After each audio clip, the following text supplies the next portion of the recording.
to Feyre and just do something in the east or even something in the Dales. Just move us away from the Sword Coast, and I'd be all over it. Yeah. Give us some Thay stuff.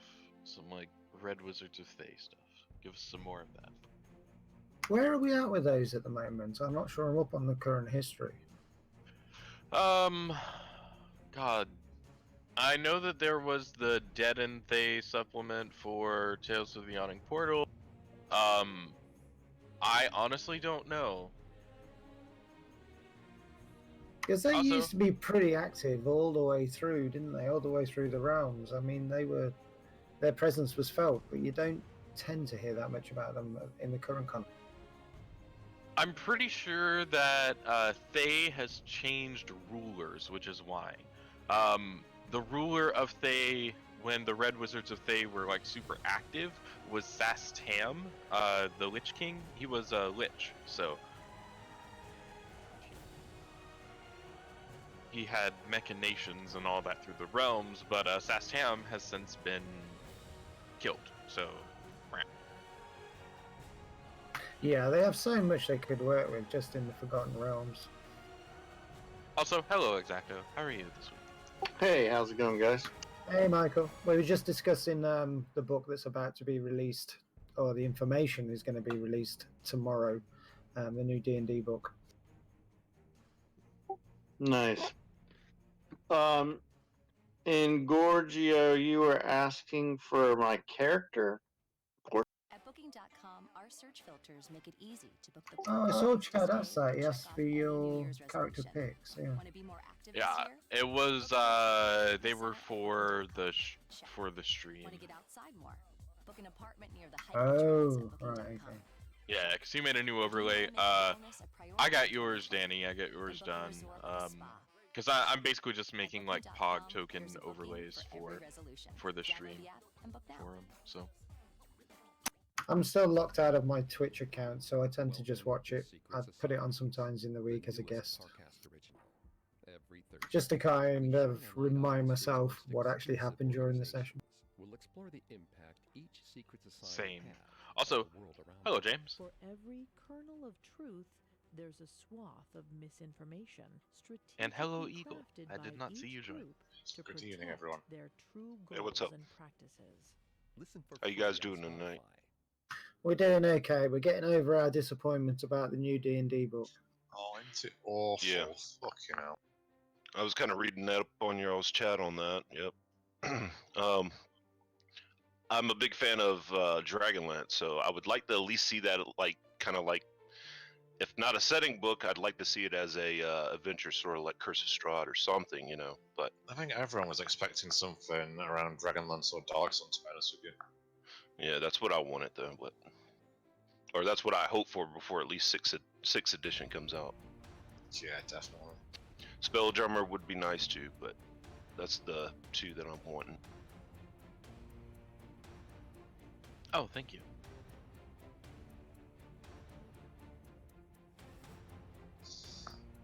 I got a feeling we're gonna die tonight, or we're at least. Well, I have a feeling that one of us is going to die tonight. So, can you guys fill me in on what happened last week? Ugh. Oh wow. Victor did bad things Victor did that bad thing. no one else saw, by the way, because people rolled I got a little bit of information on that, but I didn't see it transpire. Victor rolled good for one. He told me later in the game that I actually heard baby sounds in the hallway when I was talking to him. I would have did something differently, but since I didn't hear it at the time, I didn't know. Fair. But yep. Victor had a baby? Victor had a baby, yes. And I'm also wanting to get with Jim Durham and either or what's the cleric's name? I forgot. Exacto. And talk with them privately. Whenever we have some downtime. Exacto also has a contract as well at the moment, so he could be. I have a contract? Exacto doesn't have a contract. Yes, he does. Oh yeah, I made a promise not to talk. Oh, so you did. Yeah, he Like made a- a contract with Mahadi because when Victor was being taken to the room to choose his baby, Exacto followed, and Mahadi told him the only way he would let him come is if he swore a vow of silence and signed a contract. Okay. But that's not nothing I know. I know nothing. Nothing. And Jules was happily asleep through all of this, so that's fine. Hey, thank you, Darwin, for that That follow. was my Schultz expression. Schultz from what's it called?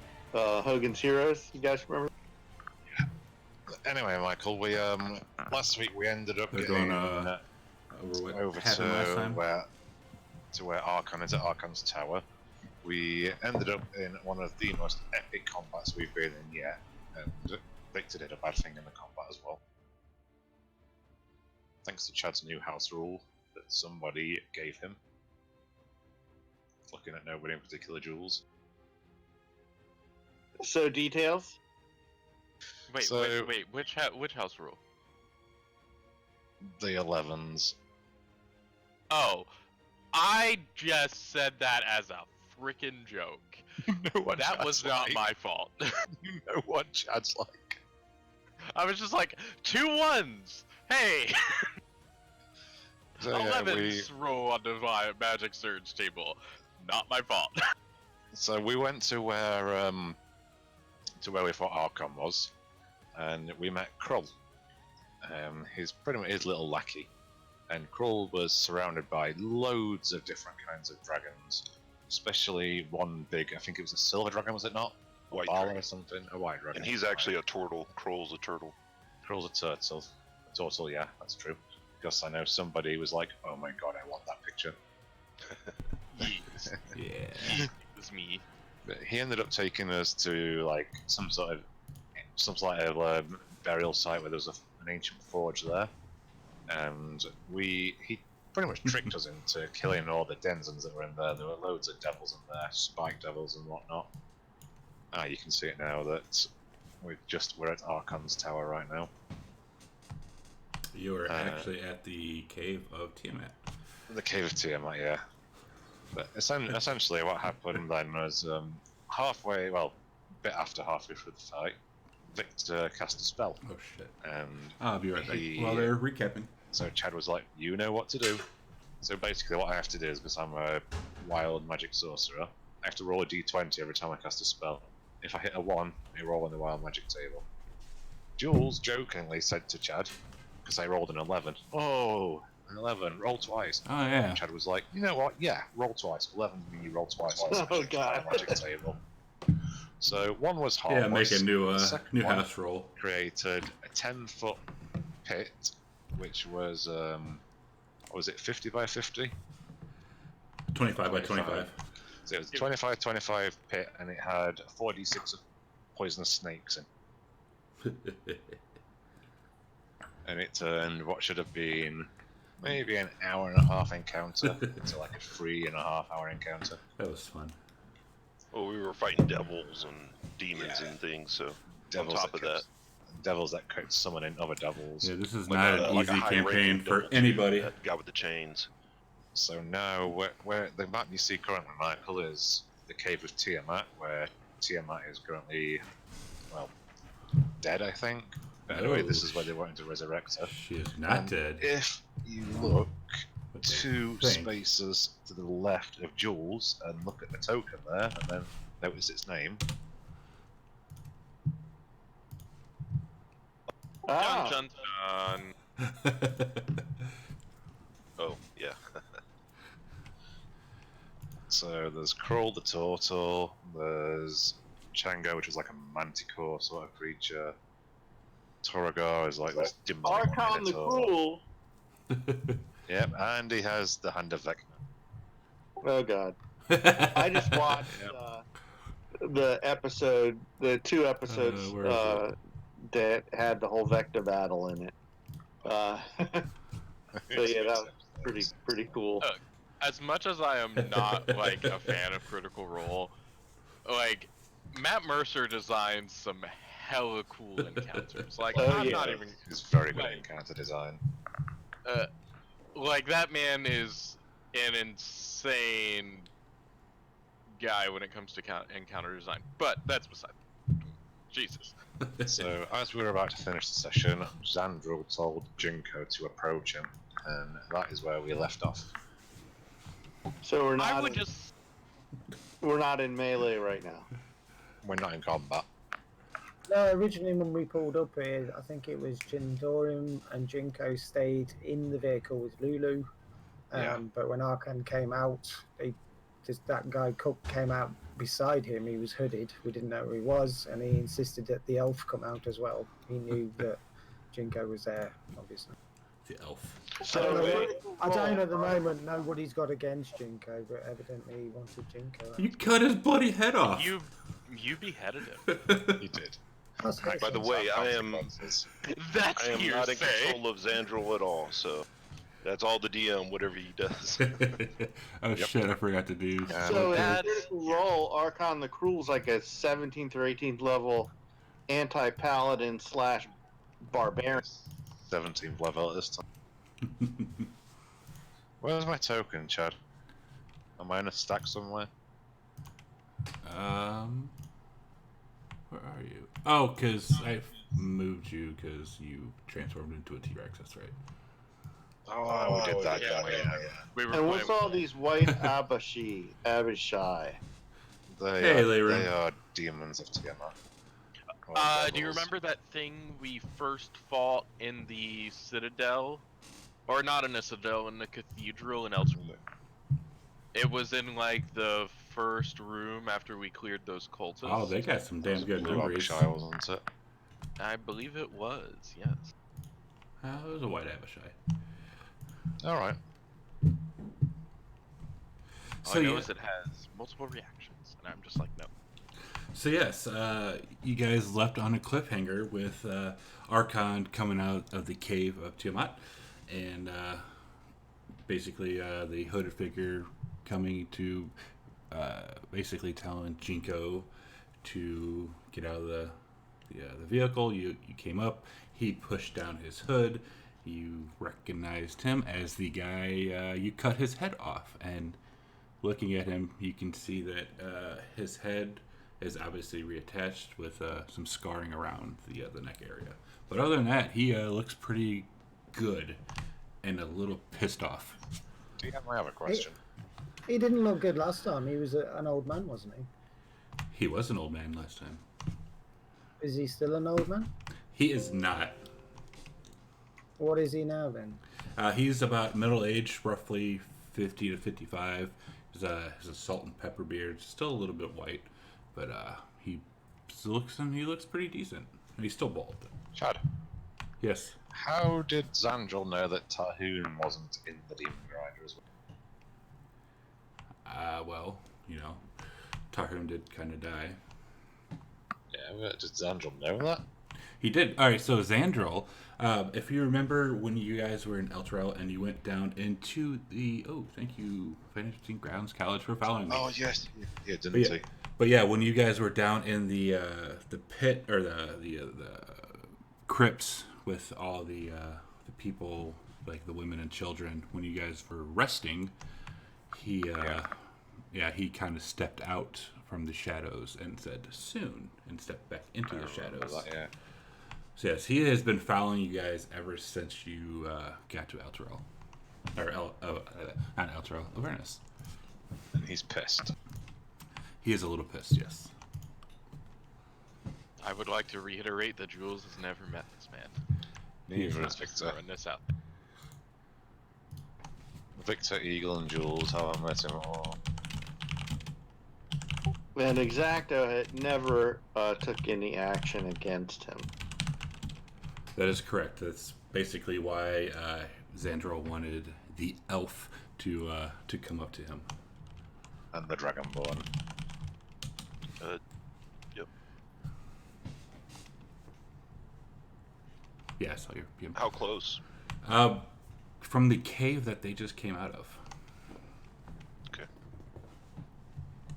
and it is heavily guarded because, well, that might be. You do hear some faint breathing and like epic breathing coming from that cave. Like, is it the area right there to the left of the White Dragon? Yes. Can you pinpoint it on the map? It's right there. The entrance to the cave. Yeah, it's right north. It's not actually on this map. Okay, so it's a little bit further. Okay. And yeah, they will. Xandril's looking at Jinko and he asks, "You remember me?" Yeah, I remember you. I like the way you looked better when I was kicking your head down the sewer. So why did you have to decide to cut my head off? Because you're a piece of shit and you were where you belong.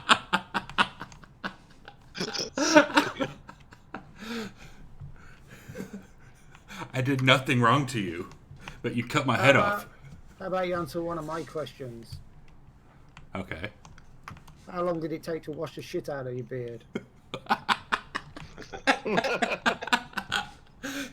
Wow, you are mean. I see you've got a new body now. I do. I have many new buddies, many new friends. Body. Did Tiamat give you that? Or is it that so you know you can open jars for her or something? The queen helpfully, welcomely brought me back to life because I am such a devout follower of her.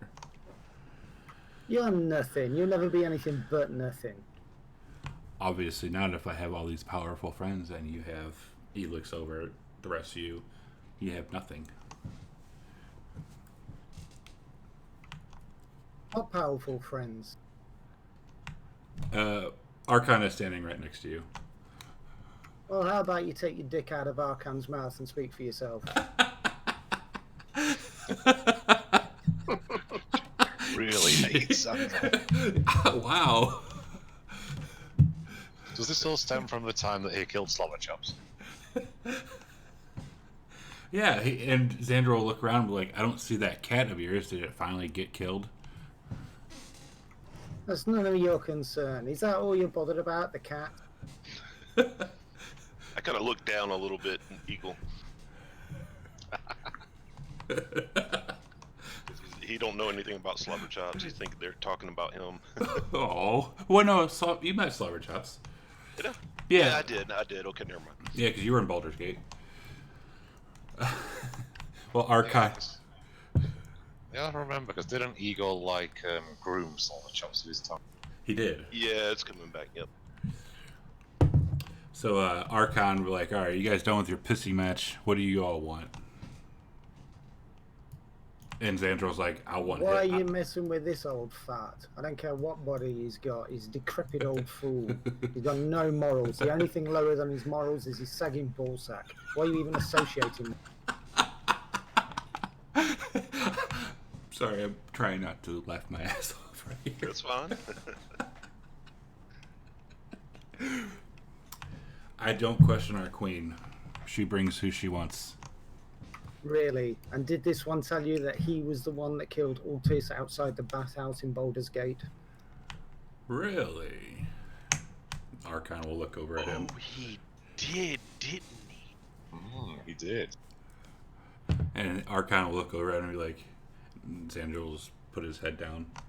Archon's like, well, regardless, he's here now. And he's still a stupid old coot no matter what body she's put that head onto.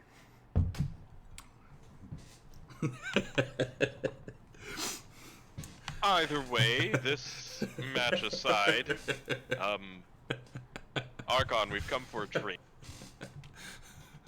He'll look you up and down. Like, what do you want? You have a vial around your neck, right? And he'll kind of clutch it with the hand and like look at it and be like, well, yeah. Victor, the orb. The what now? The orb.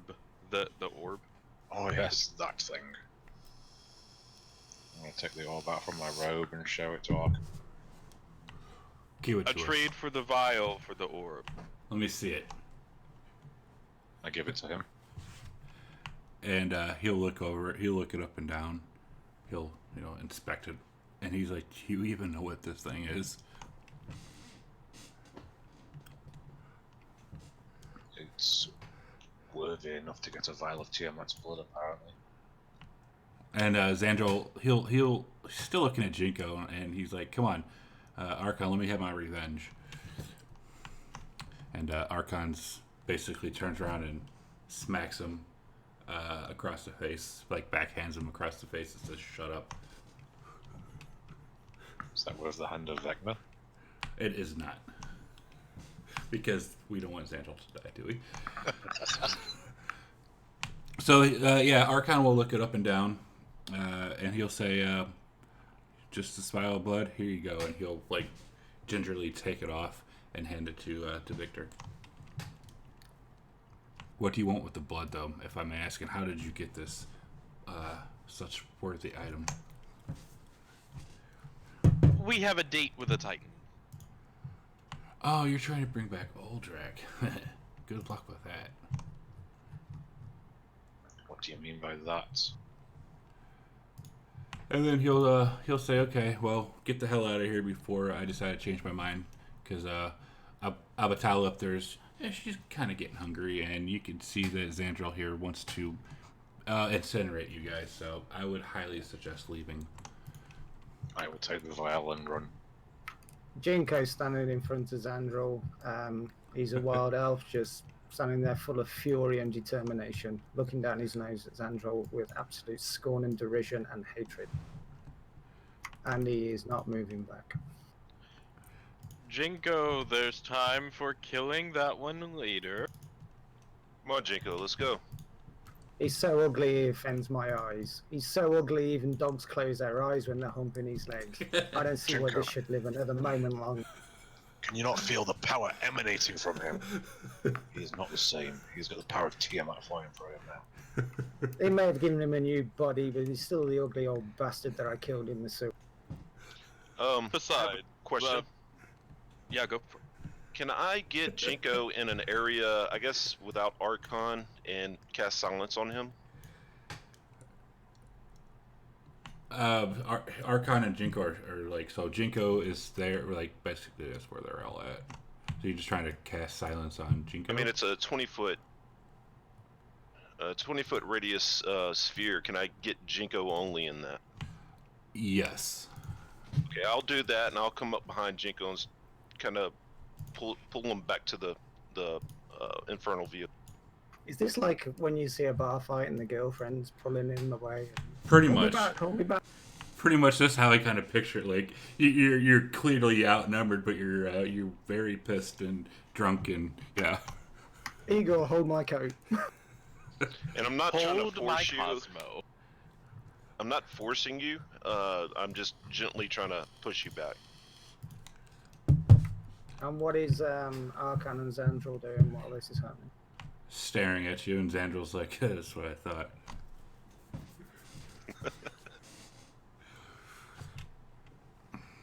Okay, Jinko's still staring at Xandril. Why would Tiamat bring you back? Is your bald head reminder of one of her eggs or something? I believe you're silenced. He's still shouting.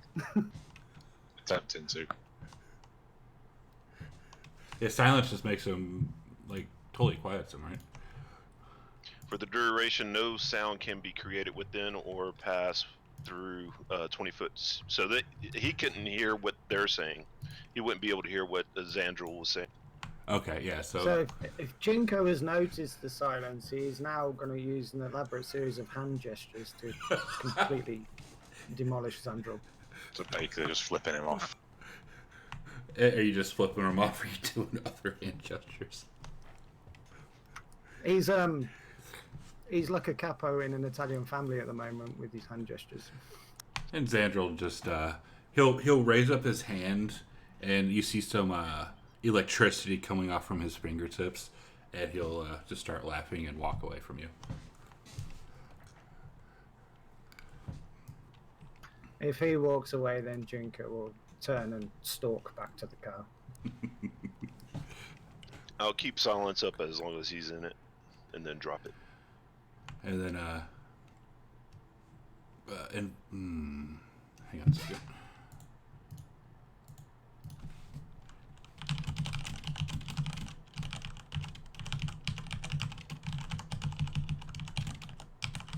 Hope that didn't mess with anything.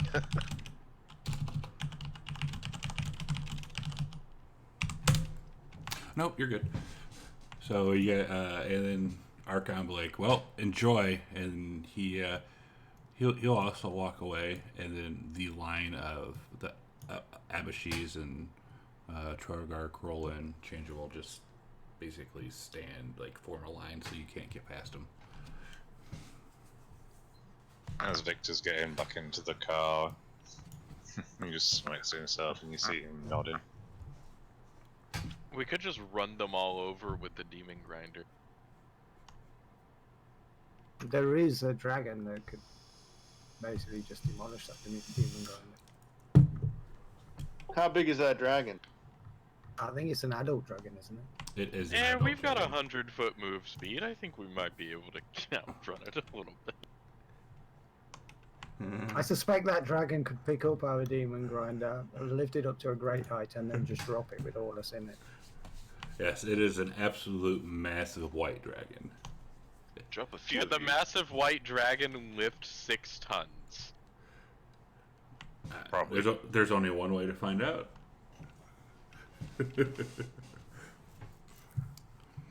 Who's driving? Victor? That would be Victor. I mean, it's really up to Victor. And this is the only dragon we've seen so far. Victor is going to be turning the car around and leave. Fair.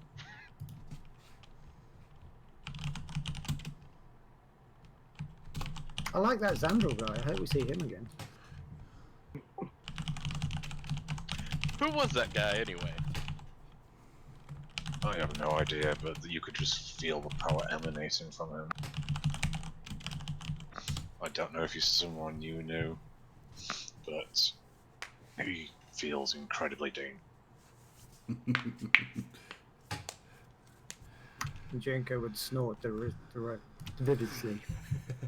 And as you guys get back in, Lulu's like, "Is everything okay?" We met an old friend, Lulu. Oh, where is he? Victor's gonna snarl his name at Lulu. Xandril. And she just, like, backs, like, you're getting in and she backs into the very back of the vehicle, like, away from you.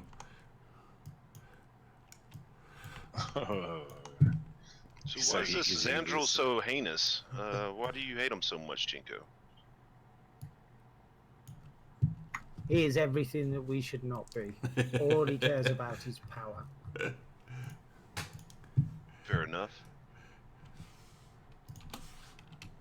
Oh, Xandril. When it suited him, he slaughtered one of Tiamat's cult followers without hesitation. He has no morals whatsoever. Oh, there's nothing wrong with Xandril. That was Xandril. I think at the time, Eagle, didn't you say that Xandril wasn't convinced that Altis was on the up and up or whatever? Because we had some of Tiamat's horde when we came out of the dungeon with Dead 3. And he did not want to hand it over. You did. Jindorm, you should be able to see it now.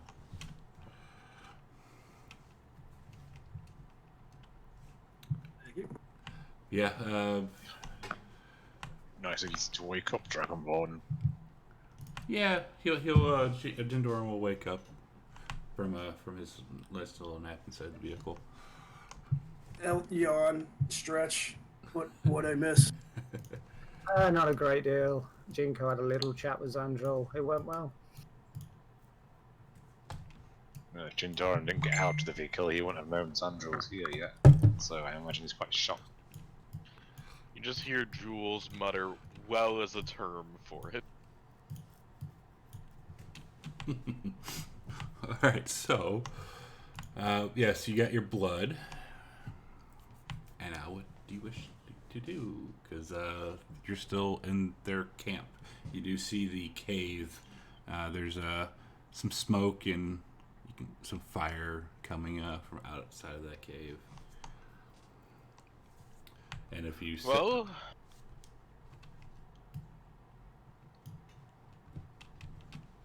go ahead. oh, I was gonna say, Victor, back to Oldrak then. Yes, of course. Victor puts his foot on the gas and presses the button. As you guys, it starts rumbling and taking off, and you hear coming from that cave loud roaring, which appears to be coming from multiple dragons.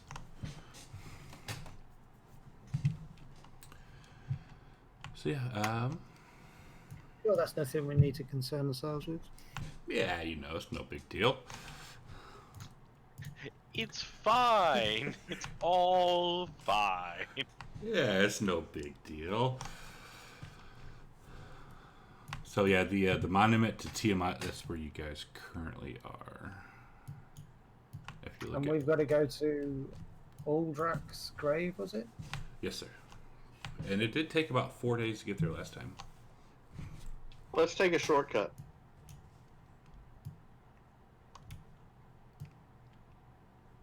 Okay. So I'd say, about a day and a half passes by. Victor, you can feel the machine start, doing that sputtering thing, like getting ready to die. I'm assuming you're going to put a new coin in. I'll shout at Jules and tell him that we're running out of... Since he is the keeper of our coins. Can I do a fun thing and toss the coin directly into the slot? Toss a coin at you, Witcher. Just like into the slot. Let's see. Make. That will load. Let me do an athletics check.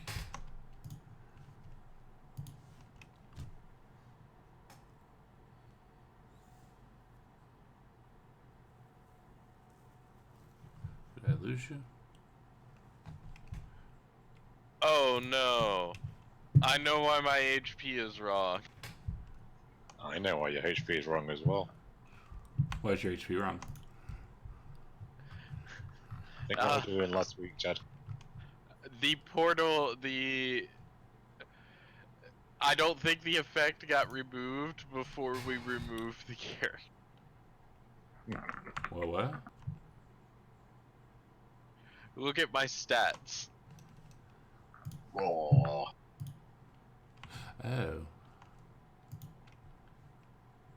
What? A plus 10 to... What the fuck? You got 18 strength. What the fuck? Oh, the T-Rex stats, right? Yeah, the T-Rex stats are stuck. Oh, no.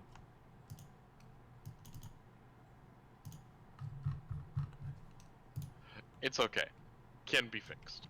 Yeah, because you have a whole 3 int and 8 charisma. But yeah, I'd say if you want to, do you? Shit, you probably don't remember offhand, do you? For my dex? No, just for your stats. Oh, I have the level 3 version of his character sheet. I can grab them from that and then just add the ASIs that I put in, and that'll fix. Okay. Yeah, cool. Yeah, so I would say you're able to throw a coin into the machine and it lands in there perfectly and it roars back to life. What fancy trick there. So Yeah, I've got some practice. I'm gonna put my foot on the gas. Alright, so yeah, another day passes by and you get back down to Uldrek's grave. And as you're driving there, you see El Terrell, the chain, start dragging it down even farther. Like, basically time's starting to run out. It's about, like, the bottom of the city itself is roughly 100 feet above the river Styx. looks like everyone's about to get a bath. Is there a point in the journey that I can at least talk with Jinko or Exacto or Jindorum alone? Oh, yeah. If you guys, if you want to stop and take, I'm sure you guys are gonna have to stop and take pee breaks and stuff. So. Okay. Who wants to go first? Jinko. So I seen that you had a little bit of passion back there with that gentleman. Don't know exactly what that was about, but I think some shady things have been happening in our group, and I'd like to at least speak with you about it. Seeing that you're good-natured. Yeah, some shady things have happened within this group from the moment it formed. Some of the people are no longer with us. Some of them still are. What in particular have you noticed? I believe Victor got the baby that that witch had wanted us to get and sold him. I followed him out of the room one night and I discovered that he was making a deal with what was his name? Mahadi. And then I heard baby sounds and then he creeped off into the night. I don't know what happened, but he showed up several hours later, or maybe an hour later. I remember him disappearing when we were there at the Wandering Emporium. I didn't know what he got up to, but I was sure it was no good. I just wanted to bring it to your attention. I don't feel that my goals are aligned with the party. I don't want to be involved with this kind of thing. And if I guess nothing comes of this, and if anything happens in the future, I'll probably split. My goal is to get the people of Elturel back to where they should be. I will have no truck with any of that kind of behavior. If you need to confront anyone over this, I'll have your back. Thank you, and we can go about our work. And in Jindorum, probably the same conversation with you and Exacto. Jindorum would have a similar reaction as Jinko did. Exacto's got to be very careful what he says. Yeah, so when you approach me about it, I say, I am aligned with your philosophy to a certain extent. However, I really can't talk about this. I'm just gonna have to, take it on a moment-to-moment basis.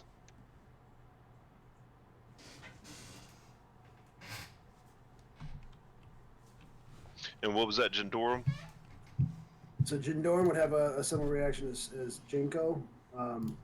Not as passionate though. He'll just emphasize the fact that we really need to save the people of Elturel, and that should be our primary goal. Okay. And that's it. That's basically it for now. Okay. So as you get down to Uldrak's grave, and you see him again, and he's still that same crab-looking or spine devil-looking form, and he looks at you guys and he says, "Oh, do you have something for me yet?"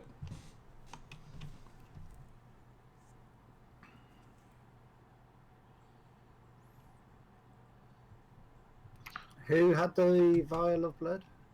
Has it? Is it Jules? Jules, did you have the vial of blood? Did I? Or did Victor have it? Victor has it. Okay, then we all look to Victor and wait for him to produce the vial of blood and give it to Uldrak. Victor is wearing it around his neck. So Uldrak would definitely see it. Ah, you have something for me, son. May I have it, please? Victor walks up to Uldrak. What's our deal again here? We need a pint of, is it a Titan?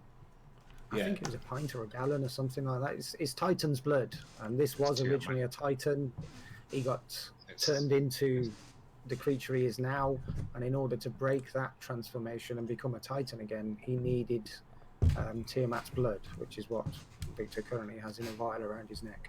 And you need Titan blood to give to the Dowell that you met with the Demon Zapper, and she will tell you how to, or tell you where the location of a powerful ally lies to help you stop Zariel. So, Titan, show me what we... Show you what? Show me your blood. Well, he's like, well, I can't give you. I'm still a devil until I drink, or until I get the blood. And then once I get the blood, then I can give.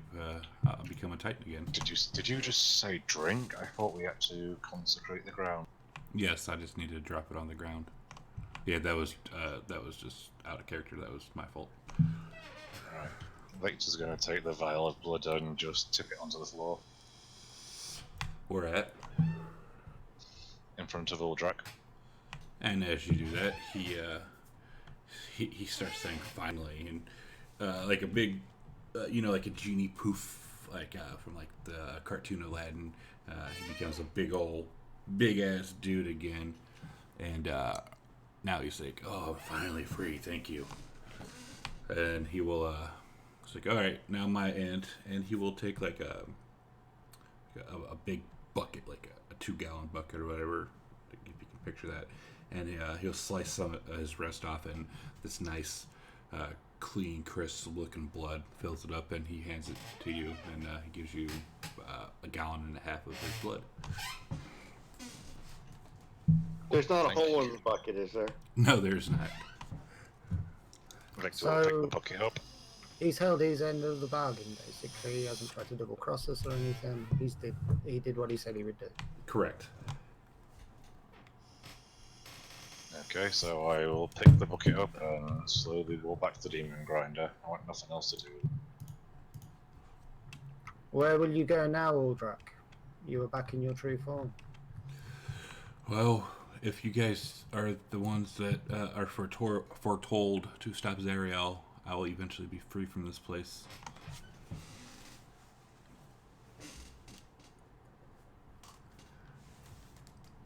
There's a prophecy about somebody stopping Zariel?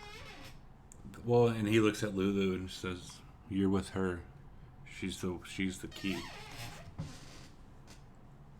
Well, I am absolutely with her, and we hope she's the key. Thank you for upholding your end of the bargain. Of course. Victor looks over his shoulder at this point and looks at Lulu. Lulu stares at you. The key, you say? Like she'll look at you like with a little innocent childlike expression. She'll just like, slowly like blinking, and you can tell that she's a little scared. And Jinko, you'll hear in your head, Jinko, he's scaring me again. Jinko will walk over and stand beside Lulu, watching Victor warily. Victor just turned around and walks to the demon grinder.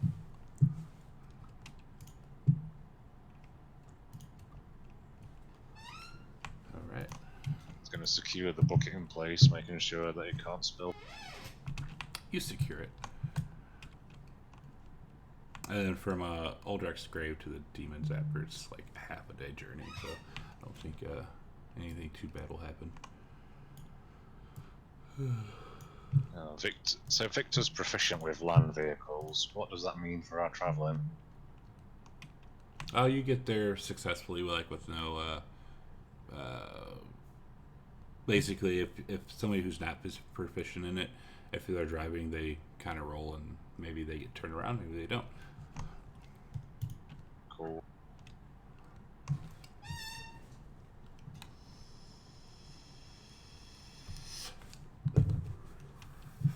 So, alright, so you get back to the demon zapper. Where's it at? And you get back up to Ralzala, and she says, "Are you going to bring the blood with you?" I have the bucket with me. All right. Okay. All right, so you walk in there, and she says, "Give us this bucket. Is this the blood? Give us this blood." We went through great lengths to get this.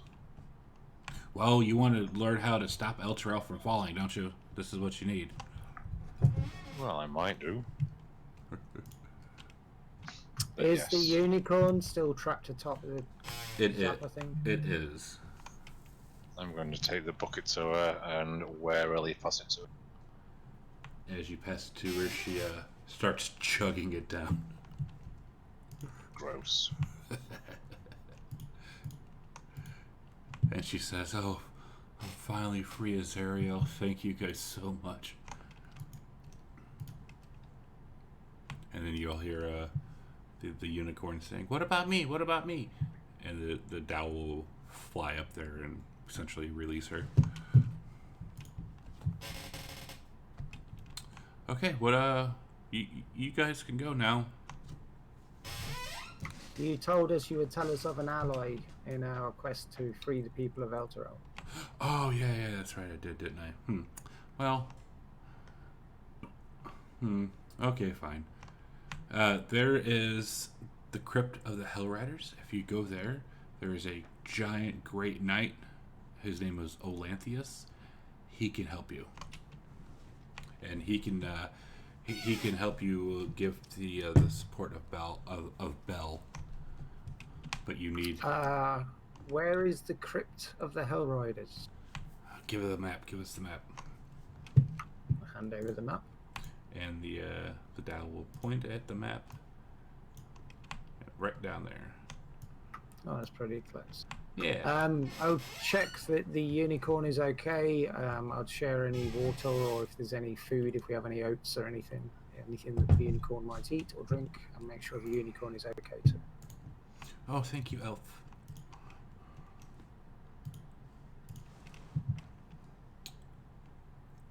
Lulu, do you know anything about the crypt of the Hellriders?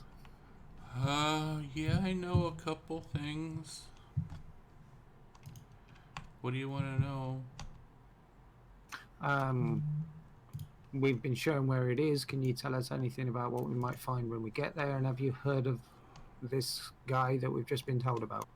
Oh, he's a Death Knight. He was one of her Zariel's great generals until she betrayed him. And the crypts, that's where all the fallen knights are buried.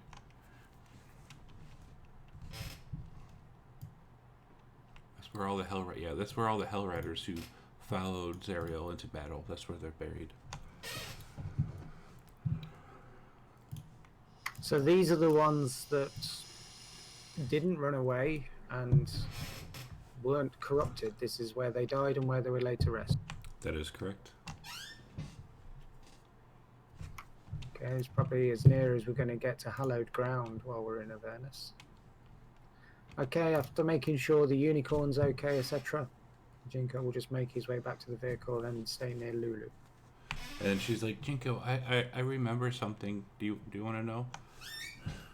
Yeah, what do you remember? Zariel, she's the one who sent me back to up to the plane. I don't know why. Maybe just maybe there's a tiny little spark of goodness deep down inside of her. So Zariel did not want you to be corrupted or killed. So even though she's now one of the Lords of Hell, she still cares for you personally. That's what I'm thinking. Interesting. Okay. Okay. So what do you want to do now? I'd very much like to go to the crypt of the Hellriders. I mean, that's like the only thing we have, right? I mean, we could head back to El Terrell, but we can't really do anything there right now. So. No, whoever this person is that we've just been told about and Lulu seemingly remembers, one of Zariel's former lieutenants, they may have the answer that we need. Alright, so you get back into the vehicle. And let's see. start driving. Give me a second.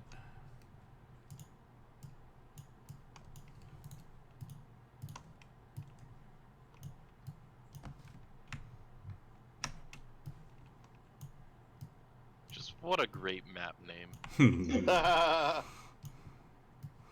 There's a smiley face. Smiley faces can be smiling imps. So, as you guys are driving down and heading towards the crypt, you hear, or all of a sudden, let's see, where's it at?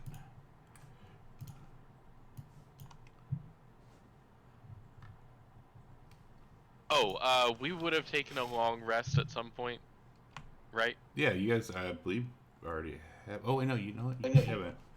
I'm still missing spell slots and Yeah, a you're couple hill die.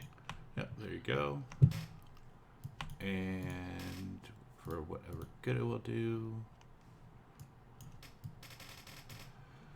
I can't seem to remove the Guardian of Faith off my effect. Oh, that's probably because I put it there. Yep. So yeah, if you guys want to, like, you know, like the clerics or whatever, want to change around your spell slots, feel free to do so.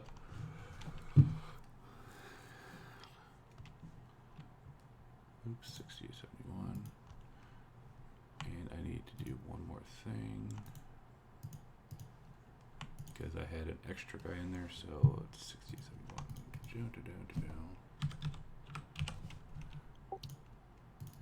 Who else might have a Dispel Magic spell prepared?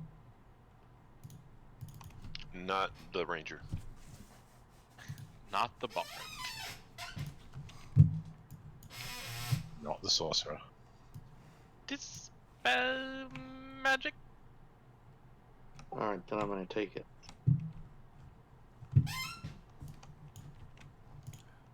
Okay. Yeah, when you're ready, let me know. They are about to be fucked. Maybe. Well, not them. Actually, it's kind of just, what's his name? What's his name? Fucking, Victor.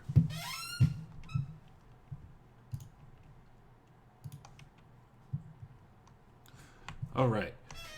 So, whilst you guys are, what's this? Ignore me. Okay. So yeah, while you guys are driving, you hear loud winging, like basically like a jet engine. Like if you picture a jet engine like flying by your house, that's what you guys hear. And all of a sudden, landing on your vehicle, and it's like basically like stops it dead on its tracks. Is this guy? Hello, Lord of Blades. Stopping your vehicle dead in its tracks. That weapon looks completely impractical. Gotta say, Jules, every time I see that token, I'm in awe of that. As he lands and the vehicle stops, you hear, "Sorcerer, get out here now."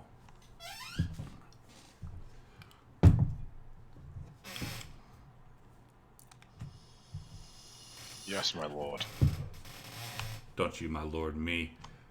You killed my creator's baby.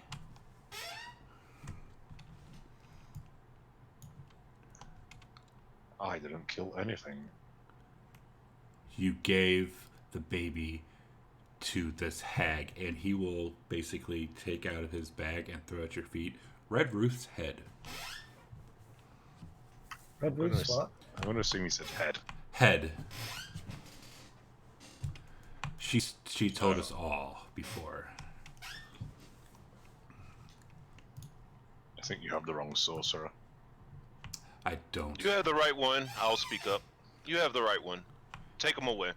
He will look over at Eagle and you'll say, "Stay out of this." I will put my 2 cents in. I'm agreeing with you. Okay, my quarrel is not with you. It is with this vile creature. And Victor, he will swing on you.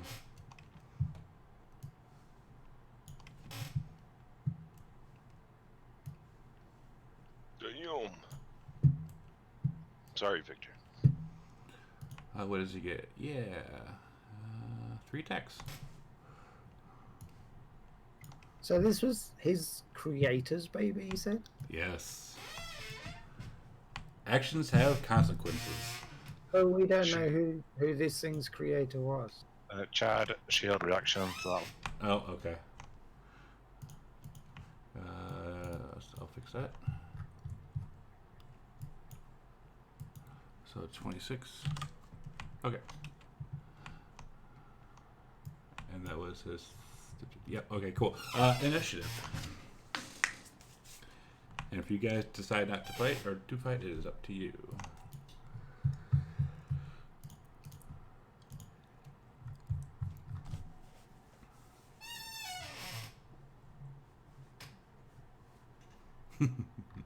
Let's see if they'll actually fight or not. There go my epic initiative rolls as usual. Eagle, you are first. I'm not going to do anything. I'm just going to stand there and watch on the... we're still on the demon grinder, right? Yes, sir. Yep. Jules has gotten out of the demon grinder. He would have gotten out. All right, so I will say the demon. Let's fix this really quick. So the demon grinder will be like right here, and you guys are like on the edge of it.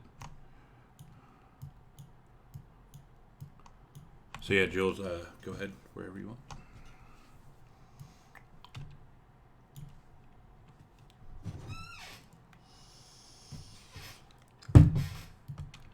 So yeah, little Julius is outside of the demon grinder. Oops.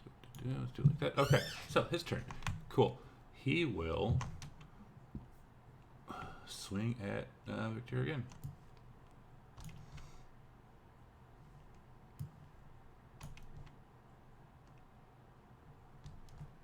Jesus.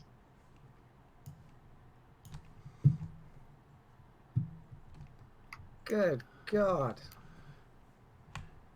Your party will gains advantage on persuasion. Okay, so yeah, nothing happens with that. He will then look over at Julius, since I'm assuming Julius is the only one outside, and he says, "Stay out of this."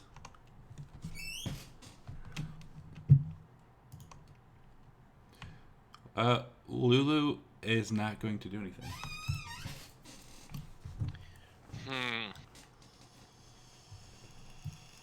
Jules knows nothing about this.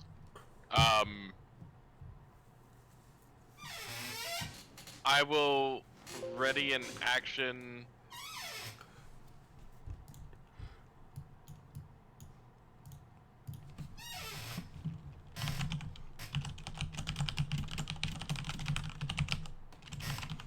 I hate this.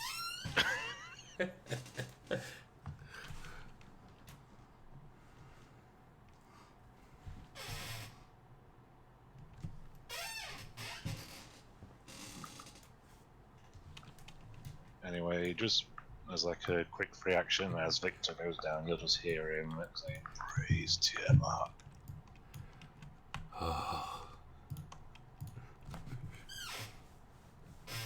What was Jules going to do?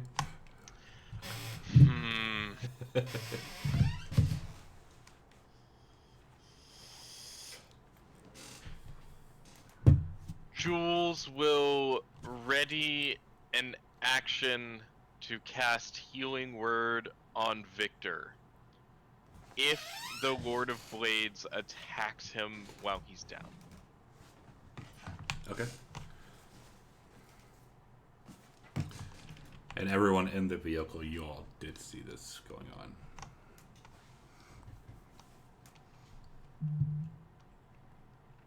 And remind me what the purpose of the baby was. So Red Ruth, she told you guys, because you all were asking her about soul coins. She said if you were to bring her a baby, that she would give you 20 soul coins. And I believe everyone was apparently disgusted by it. But Victor here got her a baby and brought it back to her.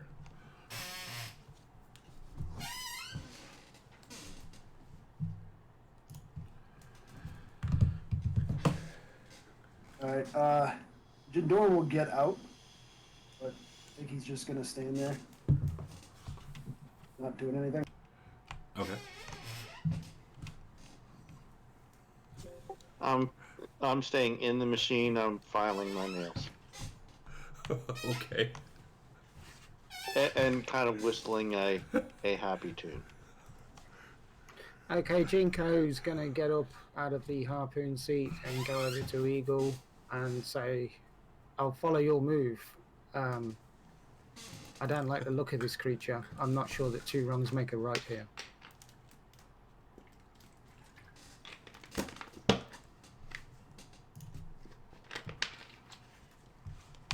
Starting to look bad, Victor.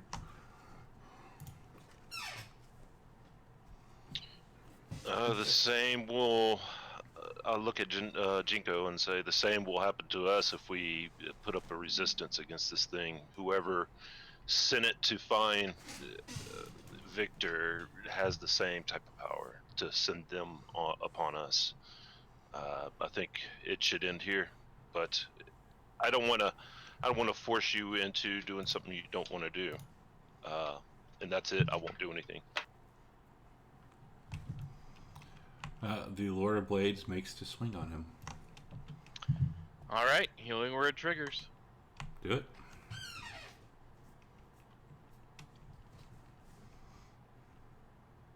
Just a level 1 spell slot. Clears death saves.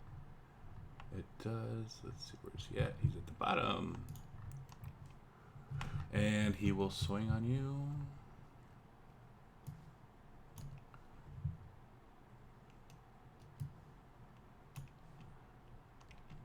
He looks at Jules and says, I told you to stay out of this. And he, what's he going to do? Oh, he will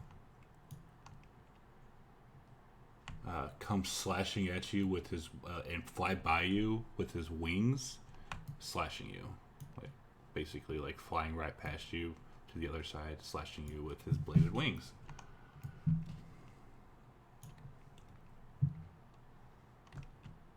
And you also, Man. You also get 1 level of exhaustion. Yeah, that's an act of war right there. So it's time to go.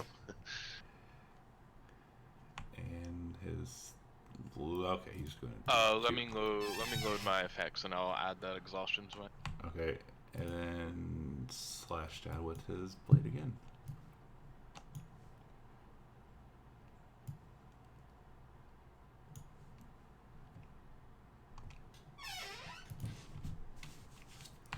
No, not Julius.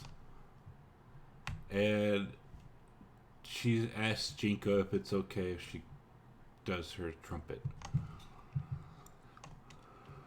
Blow your trumpet, Lulu. Let's drive this thing off. And she will tell everyone to plug their ears. I do. Yeah. Jules hasn't drawn any weapons. He'll plug his ears. Also, can you load the Yes. Rob 2E conditions and effects? Yes, Bob, where's it at? There you go. I will drop my emery board before I plug my ears. So you're not plugging yours? No, I'm dropping my emery board before I plug my ears. Oh, okay. I thought you said. Okay, I thought you said I'm not going. Okay, cool. She will, like a loud trumpet comes out. Trumpet of blasting comes out.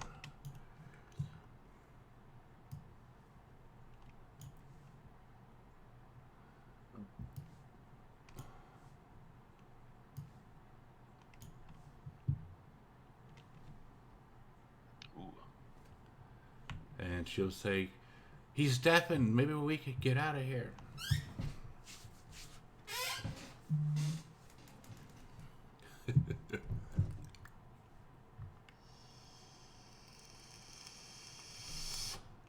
Yep, I'm not seeing the effect in there, and Jules is just gonna be like, "Murder is wrong. It doesn't matter."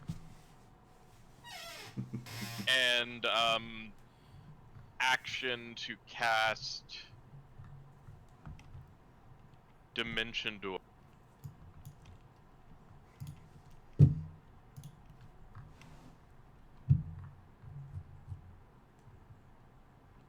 Thank you. And I will teleport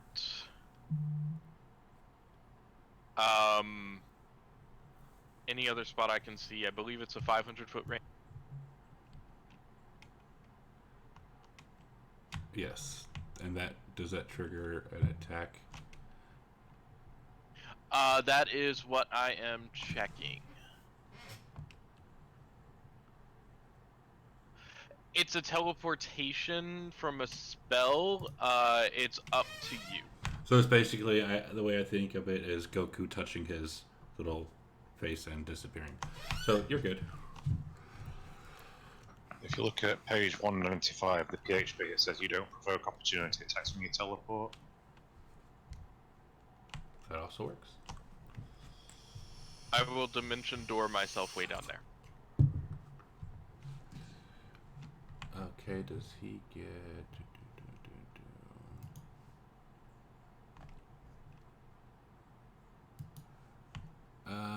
Okay, he's not going to do anything. I will also use my bonus action to activate Mantle of Magic or Mantle of Majesty, and I will cast and using this bonus action will cast Command on and I will command him to halt. To say, oh, alright, so you're gonna cast it? Yes. Okay. Yeah, he's deafened anyways.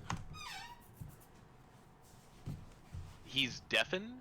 He is. Oh, from the sound. Okay. Yeah, so waste a spell slot. I mean, I can continue doing this on my bonus action for a minute, so...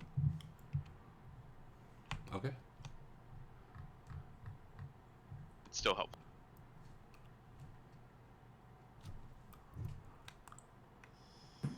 Alright, seeing Jules teleport away. Agent Dorm's going to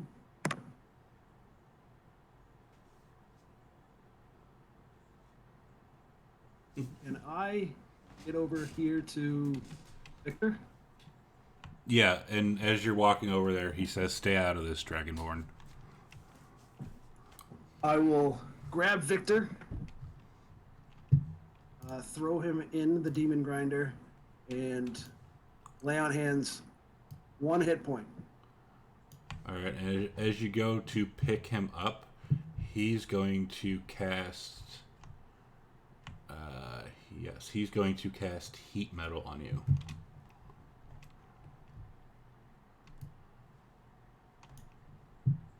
Is that a legendary action? It is.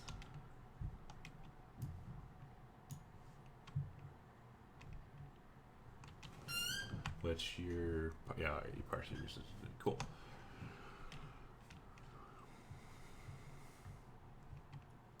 So Victor's got 1 hit point back, and both him and I are inside the demon.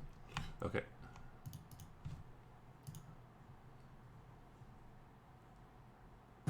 I'll tell everybody in here, we gotta go. I cast Dawn.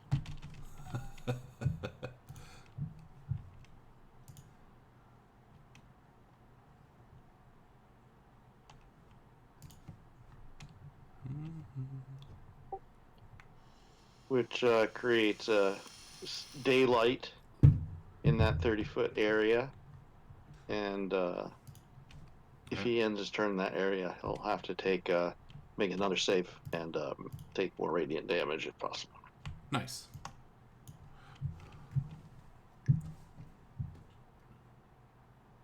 Alright, cool. I was just making sure that the exhaustion coded correctly, because Yeah, for some reason the conditions and effects didn't load for me, so it's Sad. It might be DM only. No, he's done it before. yeah. I've been Okay. using it most of the time. Yeah.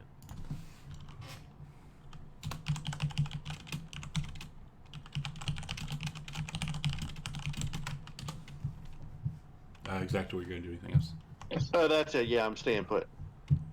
I'll reach down and pick up my emery board. Okay.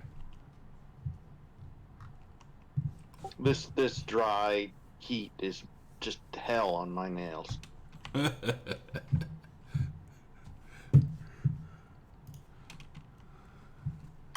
So Jinko will shout to Lulu, get in the vehicle, and Jinko will get into the driver's seat and attempt to drive away from this thing. I'm not sure how far we're going to get. This thing stopped the vehicle dead in its tracks when it wanted to. It did. But either way, Jinko will attempt to drive the Demon Grinder down to where he saw Julius disappear off to. You get quarter speed. So what is that? 25 feet.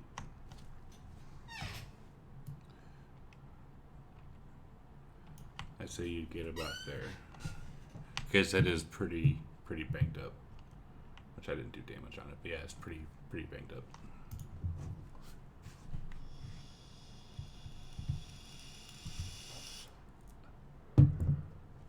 Victor, you're not dying, and you're inside the vehicle. Eagle and Jinko, are you in the vehicle too? Yeah, Jinko's driving. Oh, Eagle's in as well? Not for long, but yes, I'm in there. So everybody except for Jules. Okay.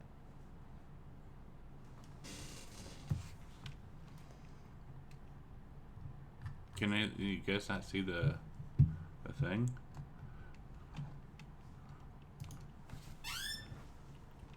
Victor?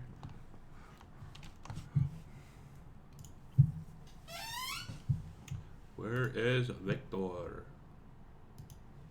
Oops.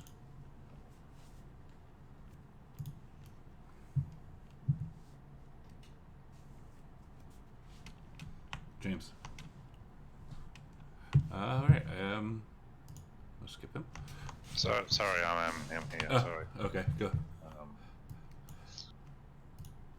You saved me, cleric. Paladin. No, I didn't save you. That was me. Yeah, he Jindoran picked you up and threw you in the vehicle, and touched you for 1 HP. I would expect no less of a fellow follower of Tiamat. We just need you to get El Toro back. No follower of Tiamat. That's rude.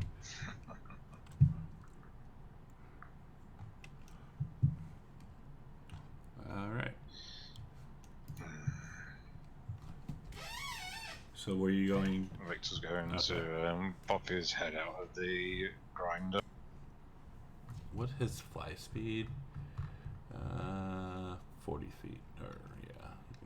Oh wait, he can fly. He's going to wave his sword at the Lord of Blades, and he's going to attempt to cast a spell on him. Okay.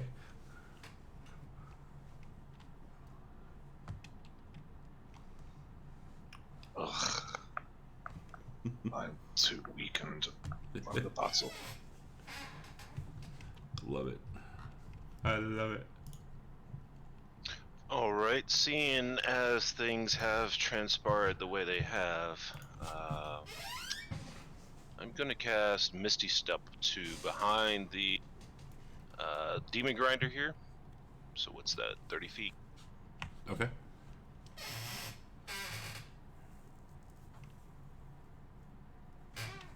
And I'll continue my movement and just walk off into the distance. Okay.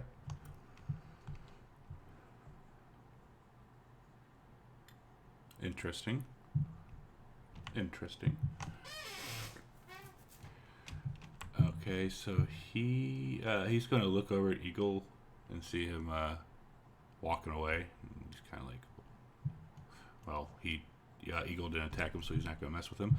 So he will. Let's see, what's he going to do?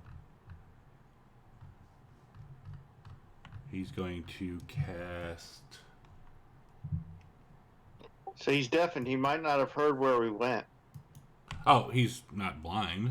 And okay, he's deafened by Lulu. There's an intense amount of sunlight in the area he's in. Right. Yeah, so he's not going. Let's see if he's going to do this. Well, let's see. I'm going to look at Dawn really quick.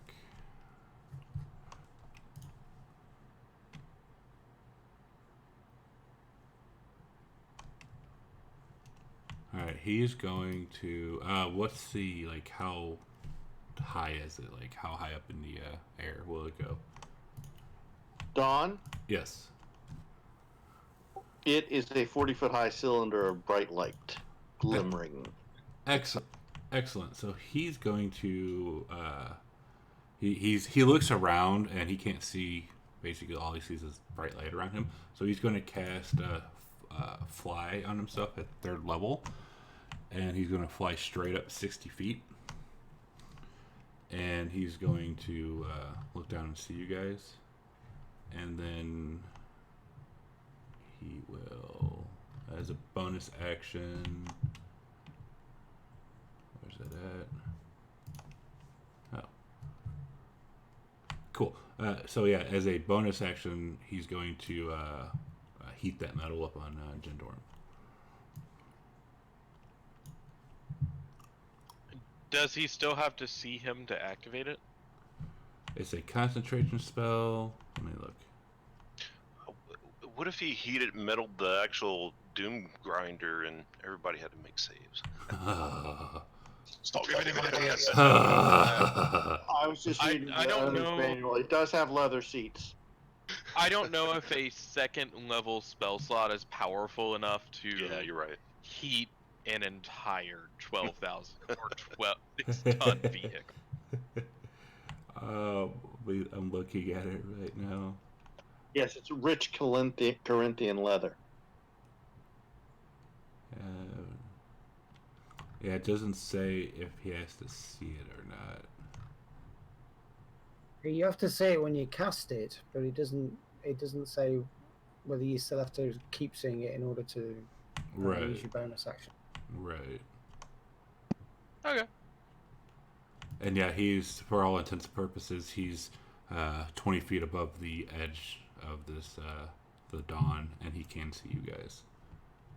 What did he actually cast the heat metal on? Was it Jindoran's armor? Yes, it was. And that is his turn. Lulu's scared, and she's staring at Victor like, why is he still here? Julius.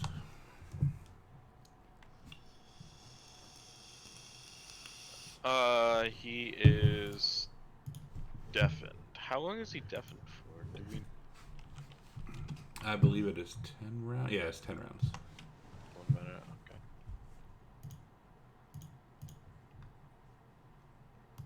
Oh, this is a problem.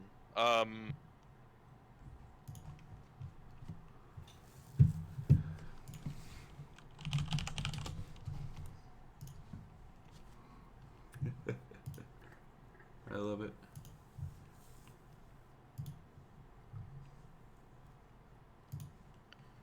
Yeah, this is a problem.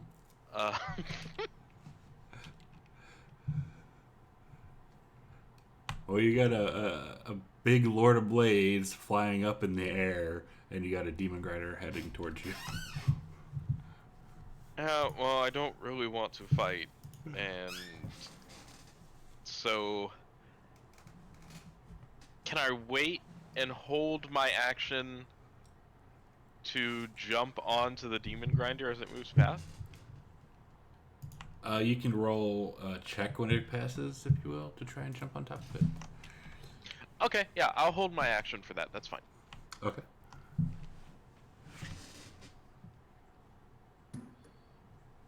All right. Besides getting really uncomfortably warm, there's nothing Jindorm can really do right now.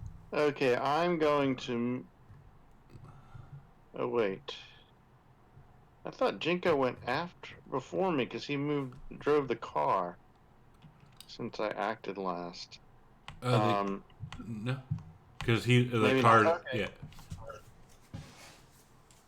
I'm going to bonus action move the Dawn up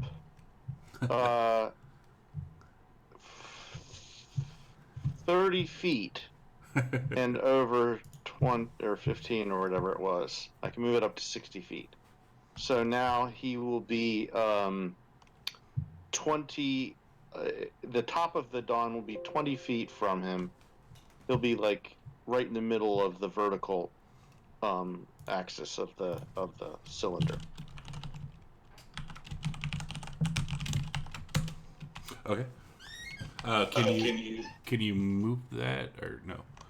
Yeah, as a bonus action, I can move it. No. I meant this circle. That's what I meant. I did move it. Oh, you did? Okay. Yeah. And then I am as a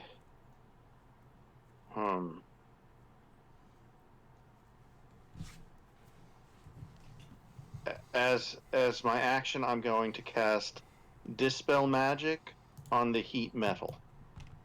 Okay. And that'll be it. So Jinko's going to drive the demon grounder down towards Jules. How far will he get?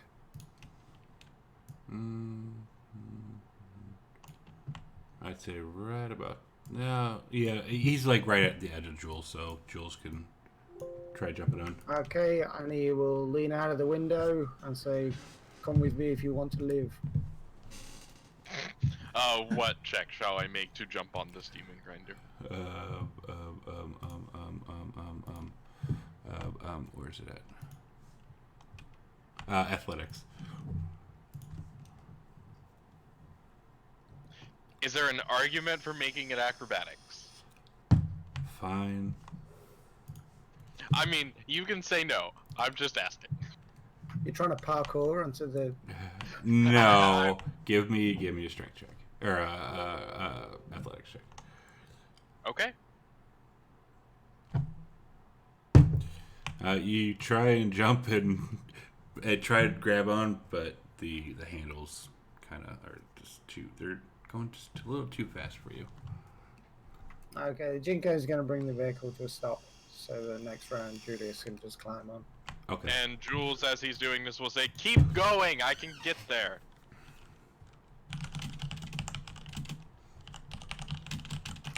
Well, I keep the engine running.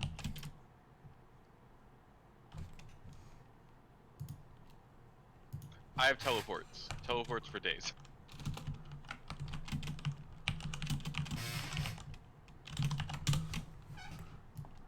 Victor.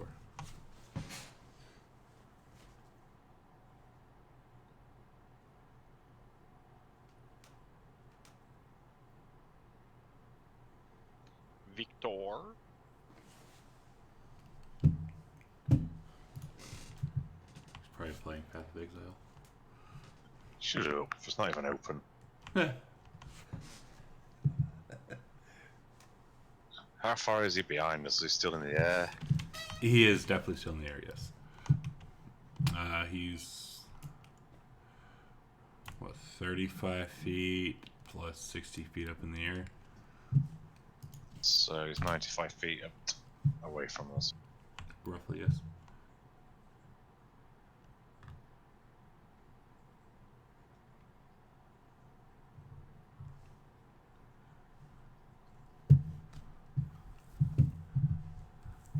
He's going to step out of the vehicle. Okay. Well, if your quarrel is with me, then just have it with me. Well, I don't think He's poor. right there you wouldn't be able to see him because of the dawn. All right. Well, I will And see he's him also there. deafened. Yeah, and he's. All right. Well, Victor technically yeah. wouldn't know that. He's gonna shout at him anyway. Victor is a little bit crazy right now. The wild magic that Tiamat's bestowed on him has warped his mind, as you may have noticed. A little bit. I am a servant of Tiamat in life and a servant of Tiamat in death. I don't care if you kill me here. I will forever serve my mistress. Leave these poor idiots alone. It's not their fault they chose to take me with them. My service has been to Tiamat all along, since I arrived in Avernus, and it shall forever remain loyal to her.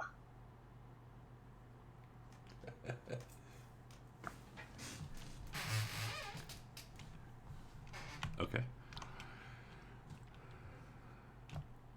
And he's just gonna stand there. If you idiots won't know what's best for you, you'll get out of here.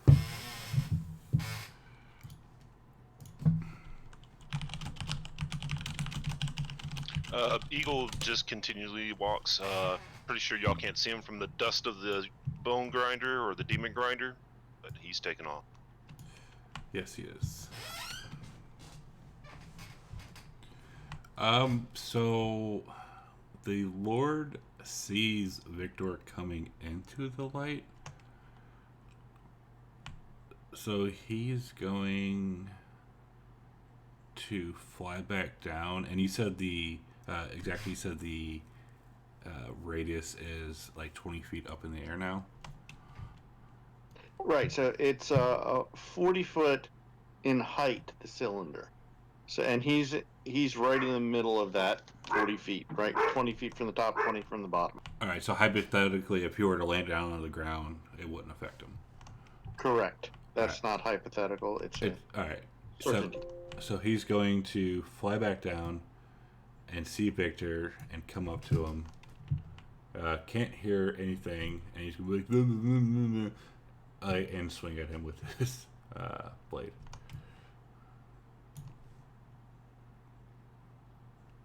Once again.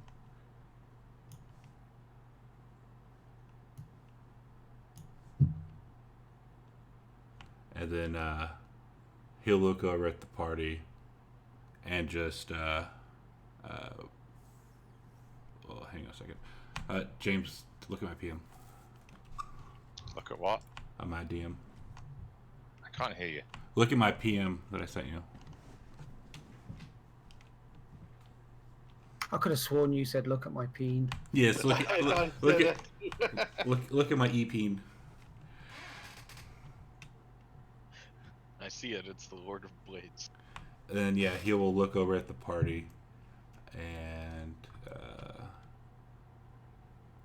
he can't move anymore.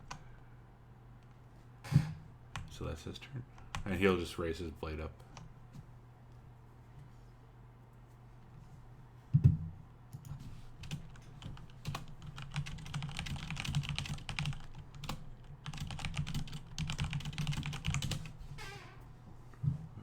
Brought back from a guide that will have to return to the material plane.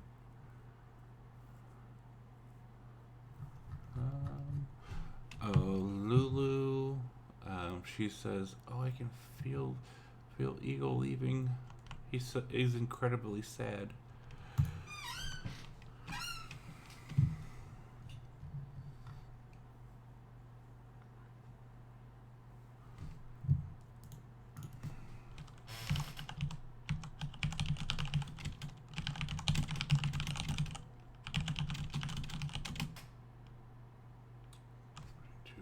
Okay. Here it is. Here it is. This is. No, this is literally what he would do at this point. Jules is gonna do one final last act of his life. He is going to get over there.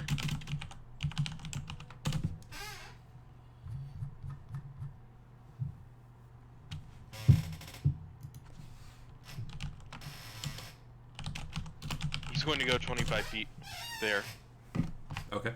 just to the outside of it.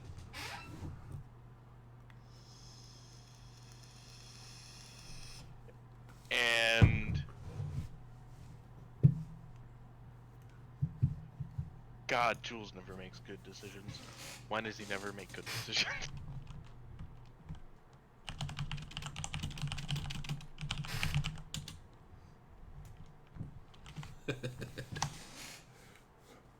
He's going to use his bonus action to hit the button on the rod that turns it into a rapier. Into the flame tongue rapier. Okay. And then he will cast polymorph on the Lord of... He will drop Mantle of Majesty to cast polymorph.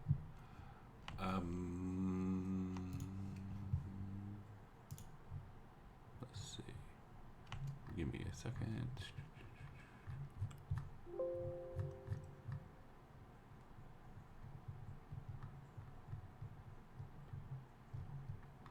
Oh, where's that spell at? All you have is the... So you're gonna make me look it up. Which spell? I was gonna look up polymorph. Oh, 1 second, I'll drag it in. I already got it.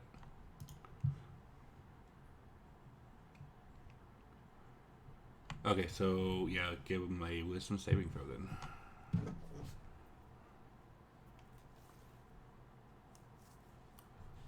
Nope. And he succeeds. Alright, Flame Tongue Rapier is out. He does not wish to be transformed. Alright, Dorm's not gonna do a thing. Seeing Julius, Victor voluntarily... go. Seeing that Victor voluntarily jumped back out of the Demon Grinder, and Jindorm has no blood loss for Julius, he's just gonna sit there.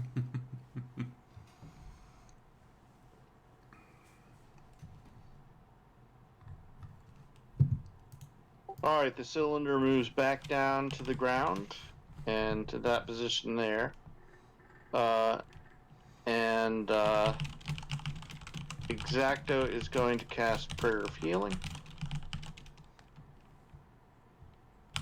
which will affect 6 creatures I can see within range, which will be everybody except for Eagle. It's a cast time of 10 minutes. Oh, right. Forgot about that. Thank you for reminding me.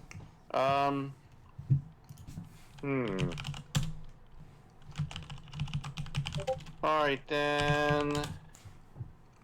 Gonna go with banishment. So I'm gonna drop the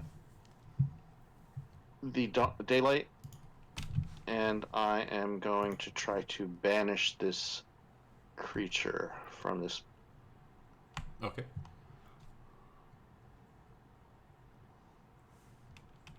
Ah, he fails. Off he goes.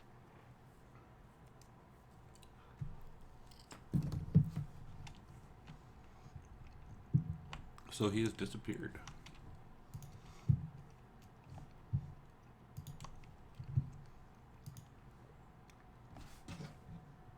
And that'll end my turn. So Jinko will bring the vehicle around and start driving back towards Jules and Victor.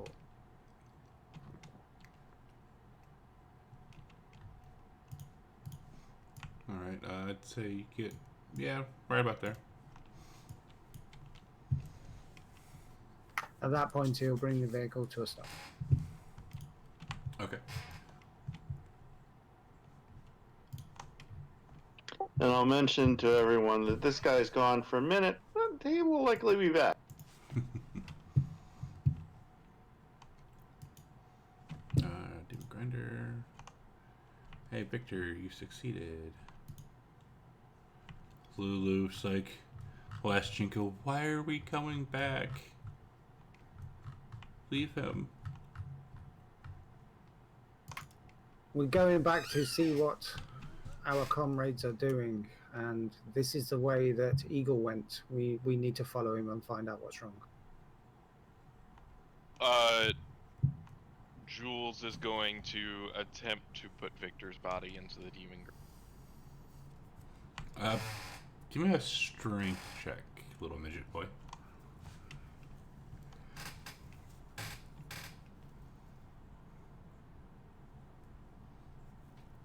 Straight strength or athletics? Athletics. Oh my god. Alright, so you little itty bitty form is able to pick this guy up, heavy armor and all, and slam him into the vehicle. Alright, and I will can I use my own movement to get into the vehicle, or at least on top of the vehicle? Is that a... You can get in there, yeah, if you wish, or up top to you. Okay, yeah, that's fine. Go. I'd say you're out of combat now if you guys are just gonna piss off. I mean, let's see, 25 feet times 10, so that's 250 feet away. Yeah, you guys would outrun him.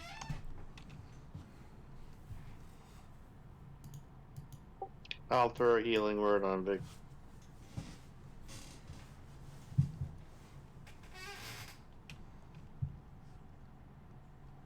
Yeah, you are out of combat.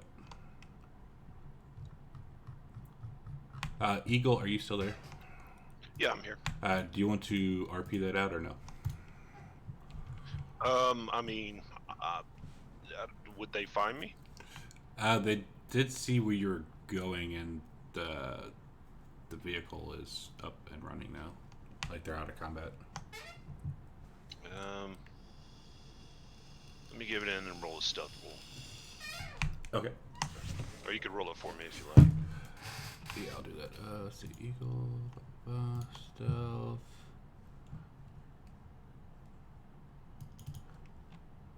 Uh, 11. So yeah. Okay. You guys pull up next to me, I guess, and I just continue walking. Eagle, what's up, man? I'm done with Victor. I don't want to be associated with him no more. Jules will say, if you want him dead, do it yourself. Don't stand by and let someone else do your dirty work for you. If you're going to murder someone, murder them. I never said I was going to murder him. The needs of the many outweigh the needs of the few. He can live as long as he wants. I just don't want to help him in any way. But if we can save El Terrell with his help, I don't see that happening.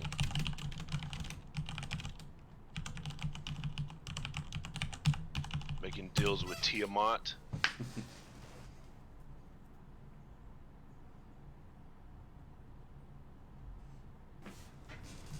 Doesn't really align with my goals.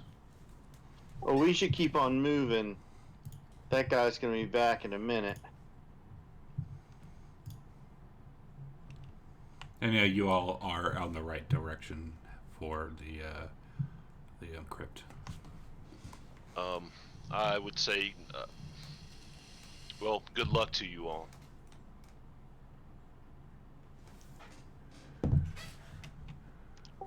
We could use your help in our quest. I'm not working with a murderer.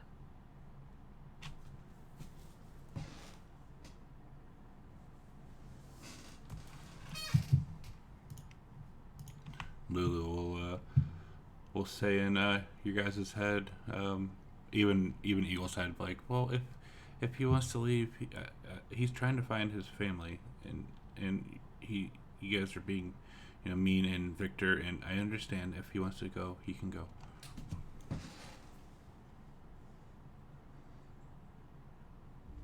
I just continue walking alongside the Doom Grinder to where I would probably be headed north. Okay. You'd end up turning around then, because you guys were heading south.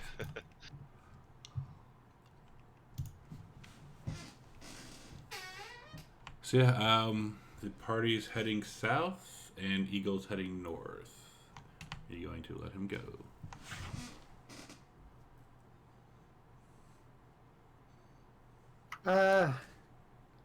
No, Jinko doesn't want him to go, so he's going to stop the vehicle, get out, and say, "Come on, Lulu, let's go." And get out and start following Eagle. Start following him? Eagle. You're going to start to follow him, is that what you said? Yes.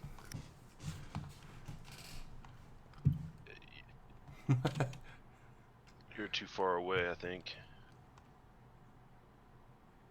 Oh. How much distance is in between us, DM? Well, no, if you guys were, I just stopped the vehicle and everything. If you're heading north, he's pulled up right next to you to stop, and stopped the vehicle and hopped out. There's no need, Jinko. Continue on your quest to save our trio.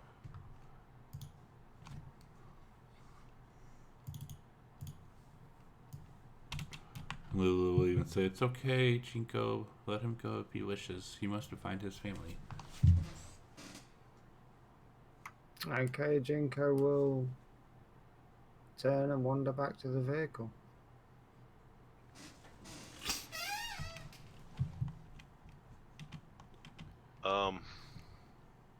Yeah, I'll turn back north and continue walking. Okay. Alright, and Eagle is gone.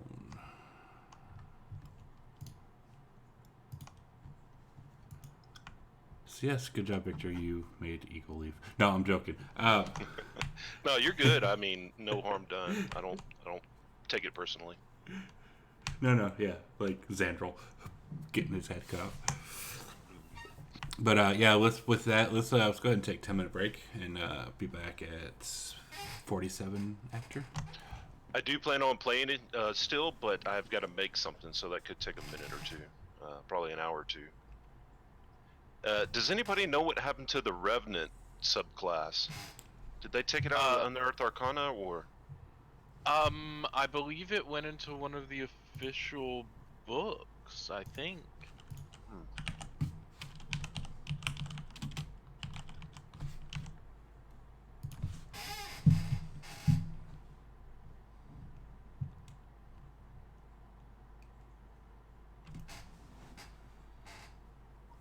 Or maybe it's only human or something, because I remember there were some other classes that or races that could have it. Yeah, the Revenant template was able to apply to any race. Apparently they didn't put it into an official book. I think it was an Unearthed Arcana, and then they took it out for some reason, and when they updated it, it wasn't there. Yeah, that was licensing issues as far as that. You can still, I guess you would have to input it yourself, but...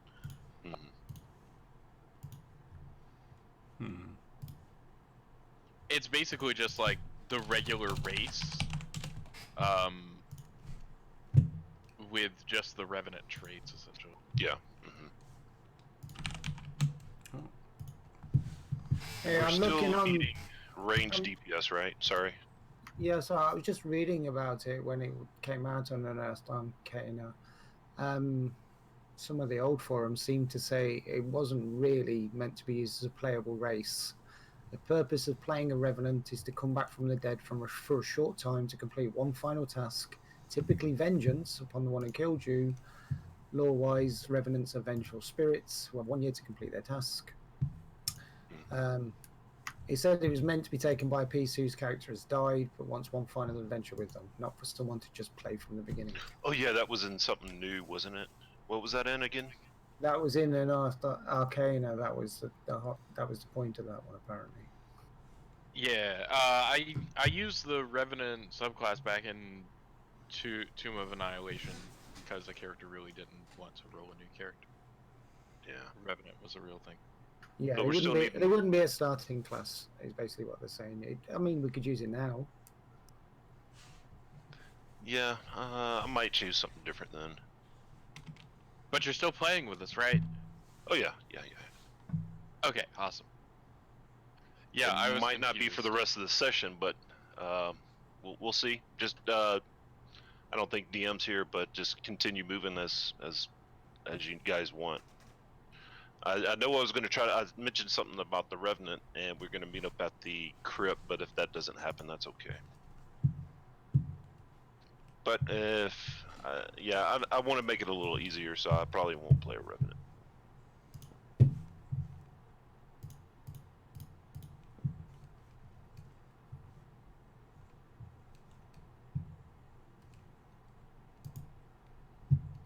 Gotta be honest, I thought there was going to be violence with Xandril at the start of the session. I expected you guys to stop me from putting Victor's body into the Demon Grinder.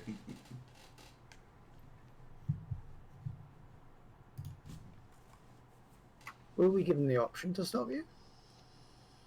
Yeah. I even said if you guys want to stop me, you can't. Jules is exhausted, and he's just done with today. Like, today, he is done. Could eat a bag of dicks. Yeah, Jinko, I mean, I don't think Jinko actually saw what happened with the baby, but with that thing turning up, selling him, that... What did he actually do with the baby anyway? Do we know? Did he give it to Red Ruth? Out of character, that is a thing we know. In character, no, we have no idea.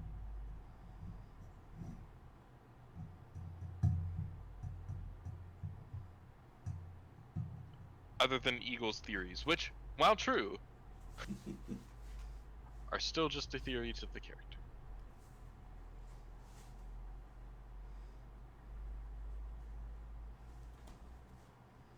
But yeah, Jules is not really one for murder, and standing by and just letting someone die that he's been traveling with for God knows how long in Avernus is just not. It just doesn't sit right. We're on a. Let's see, we're on a break. We got 4 more minutes. Oh yeah, you got to stay true to your character. Guess I could put up a timer if I could find it. Which I can't. Because I closed the file and I don't know where I put it at now. Balls.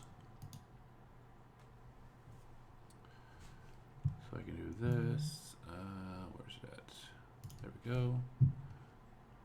New thing. Break time for a few more minutes.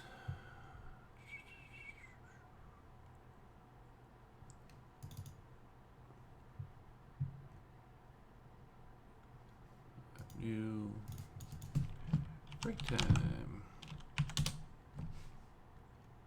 So yeah, we got one person almost got killed and another person who ended up leaving the party. That was not nice. Oops. Oop, not new image, damn it. I did not need to put up a new image. Bloody hell. Remove. Yes, remove. New text. I'm not looking forward to going back to work tomorrow. It's gonna suck. James, how are you about that?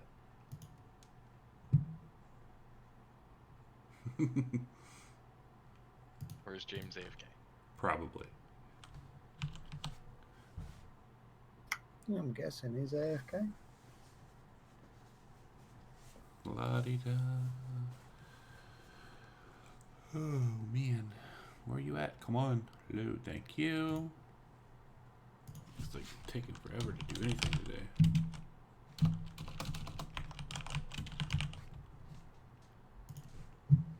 Black. Nope. Right there. We can make it go right here. There we go. Break time. And now I'll be back here in a second.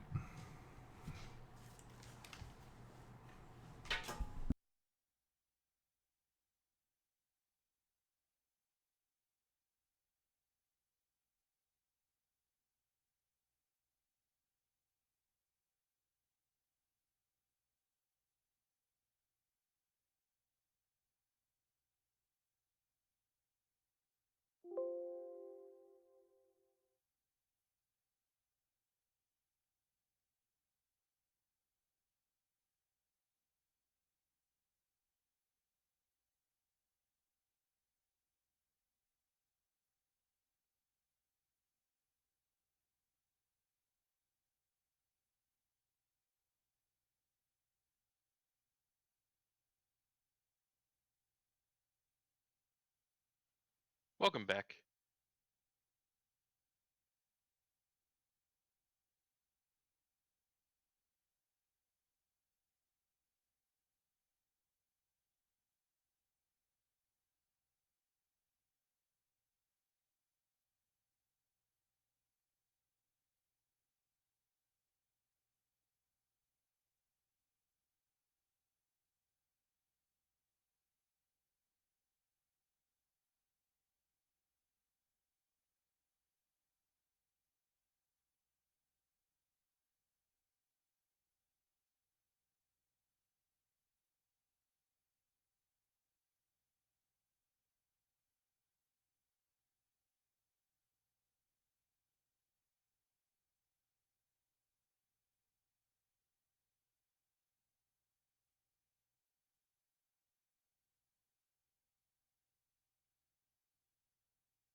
Ooh, all right. How did we do stats? Did we roll or I think I went standard array. Yeah, me Standard too. array.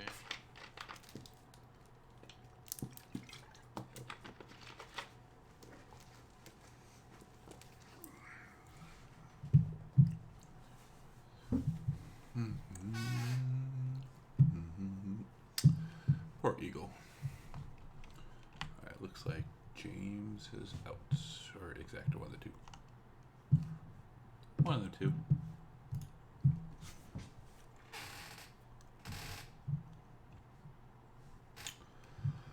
Well, shit. I'm just like... just killing these fiends back and forth, aren't I?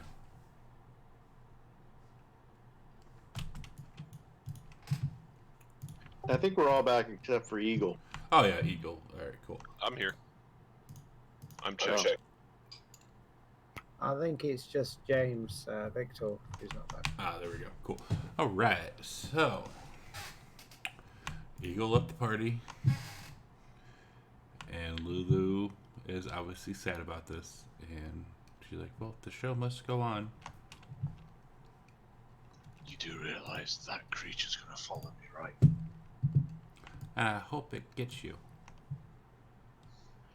Well, probably, but murder is still wrong, and if one of these people want to kill you, then they should just kill you and not let that guy do it. Shouldn't have left me. Shouldn't have left you. Yeah, well, probably not getting back to the normal realms anytime soon, so might as well stick together while we're down here. See. As you guys can just tell, like, Victor is just kind of like emanating evil off of his body now.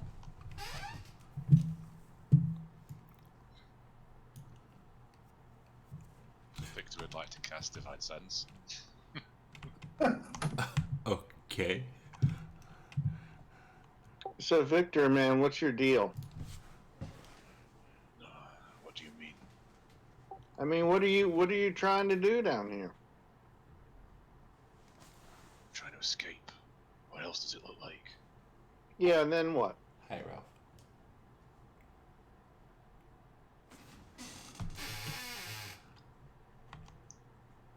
You pass. Get back up, return to my family. Whilst they're still alive.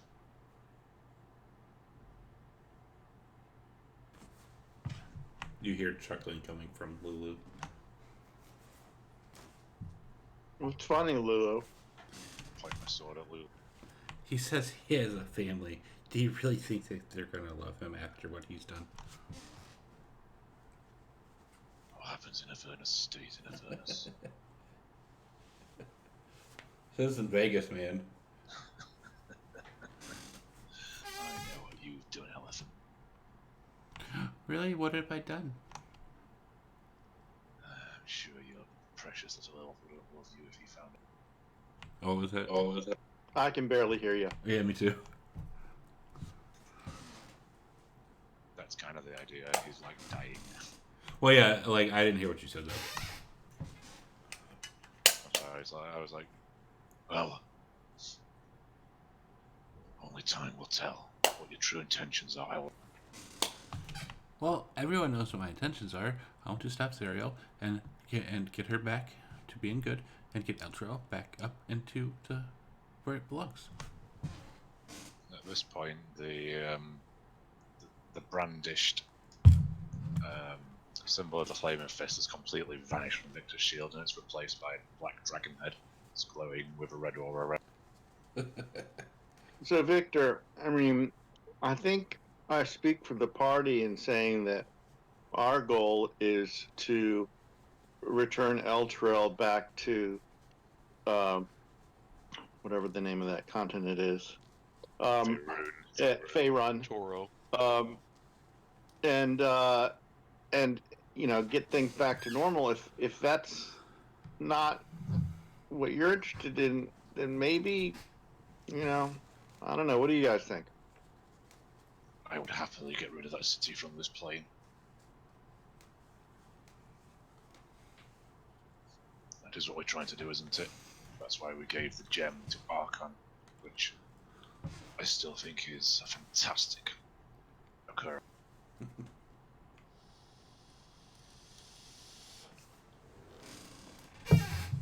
My goals align with yours, Cleric. My philosophies may not do, but my goals do. Save Elturel. I don't know. So when in Rome, I mean, you're gonna have you can't be perfect down here. You know, we gotta be, you know, realize that there's not one path towards our main goal. So if we end up killing each other, then our goal. I have no interest in killing any of you. No, I mean, if we can't work together in this goal, then, you know, what's the point?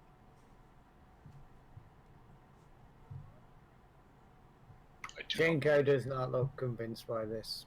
He's not going to allow himself to be corrupted down here, and if he feels it, he will lash out. Slash your own wrist. Or somebody else's.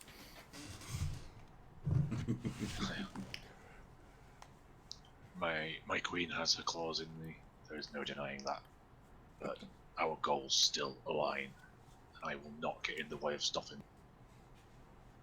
For the time being, I would say the enemy of my enemy is my quote-unquote friend. Maybe not friend, but, you know.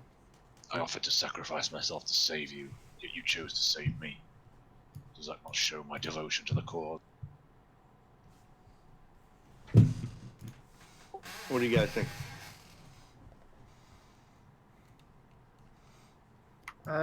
Wouldn't trust him as far as I could throw him, but he's here at the moment. He's not doing anything too nefarious right now. He's not a Xandril. Not so far. Jindorum, Jules? Yeah, I agree. Just gotta keep an eye on him. Jules is very much against leaving people to die and killing them. My demons and devils, that's one thing. But, like, flesh and babies? blood. Jules doesn't know. You do, because that's why the Lord of Blades stopped. But why would I believe an entity that has come out of Avernus? He threw Red Roof's head at you guys. Ralph! That doesn't mean anything. I'm sure the devils probably want a piece of the hags. I mean... Okay. What have I done to you, Cleric, that makes you think that I would do anything to get in the way of our goal? You know I can't answer that question. Answer what? Why can't you answer it, Cleric? Because I've made a vow of silence.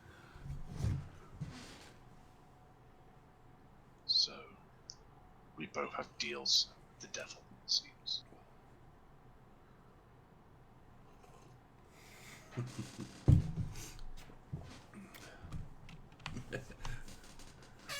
When an Avernus do as the Avernians do.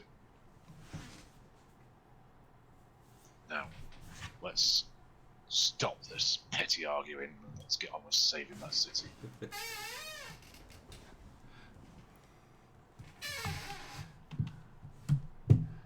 Off we go then. Okay, who is driving? Victor's in no state to drive, he's dying.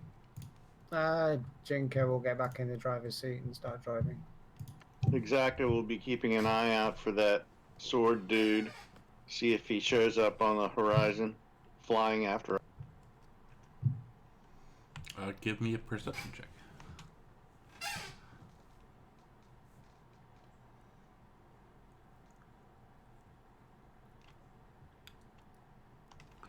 So far, so good. Does not appear as if it's coming back.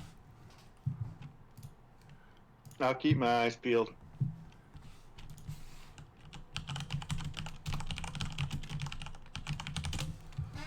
And you guys start going, finally, and you start getting closer to the crypt, and you can see it out in the distance, but the vehicle starts to sputter because your guys are going at half or a quarter movement since it's a pretty banged up vehicle now.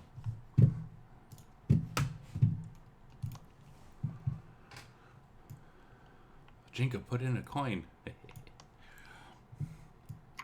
Jinko would rather walk than touch one of those coins.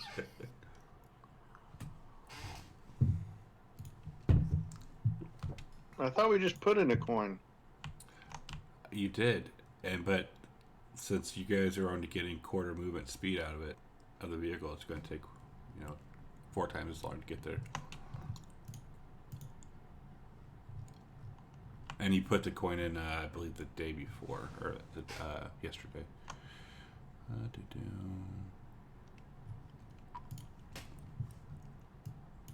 I'm gonna cast Jiffy Lube on the car.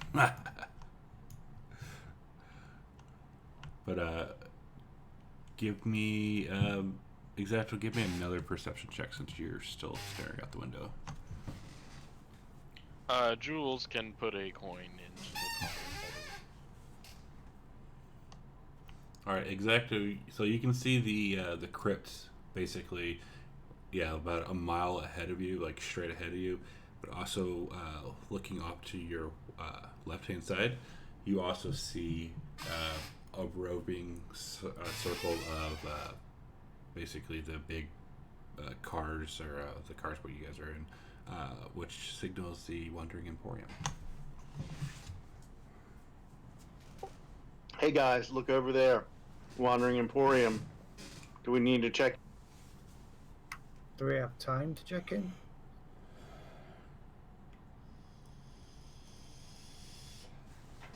I mean, this is Avernus. We might have time for everything. Who knows how time moves? Yeah, we might want to go there and at least get a good rest in and heal up before. And it might be that guy, if he's following Victor, that in that pocket dimension or whatever, that we might be able to elude him.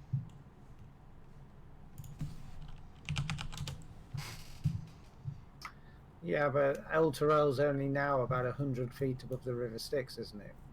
I mean, time's kind of of the essence. Yeah, I say time-wise, you've been there roughly, like, that you think, 3 weeks.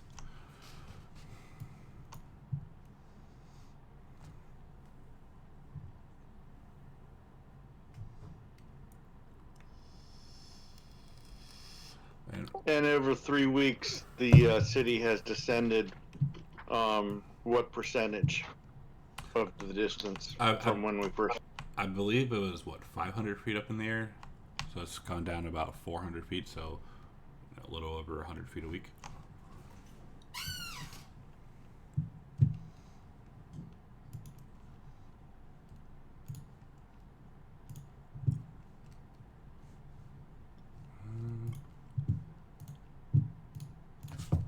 Right, then I will rest in the demon grinder. Onward to the summit. Wow, okay. Onward to the cemetery, then. It is.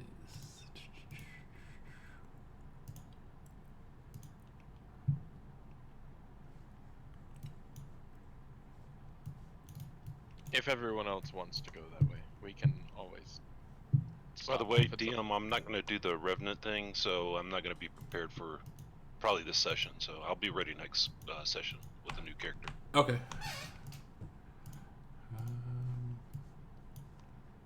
Shit. How did it encounters? Yeah, so it's up to you guys. It appears Julius wants to continue to the crypt. Not sure about the rest of you. Sounds fine to me. Yeah, Jinko would carry on to the crypt.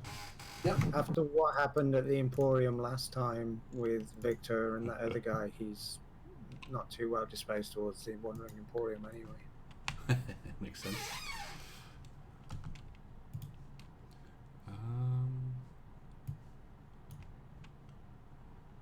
Let's see, CR 18, 20, 1, 2, 3. Okay, just give me 2 seconds. Lord.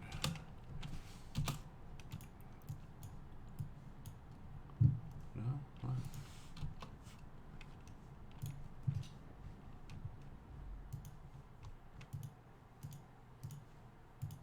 I did not mean to do that, but whatever. It doesn't level you anyways. Okay, so heading for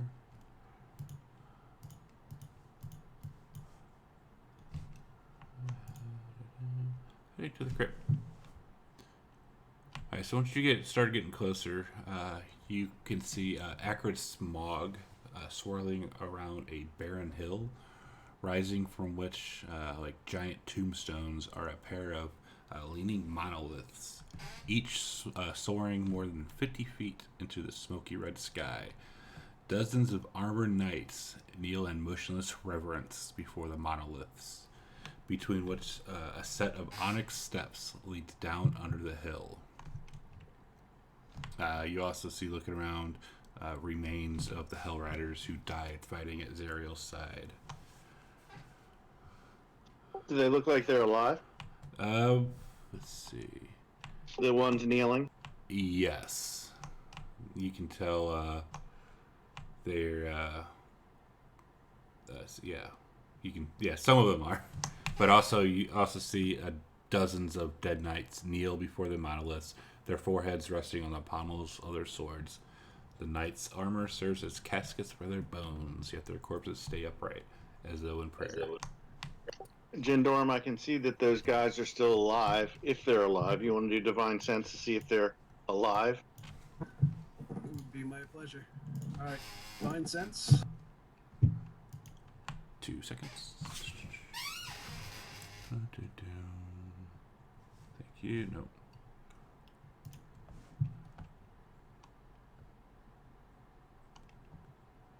You feel the good coming off of them, but since they're trapped. But they are undead.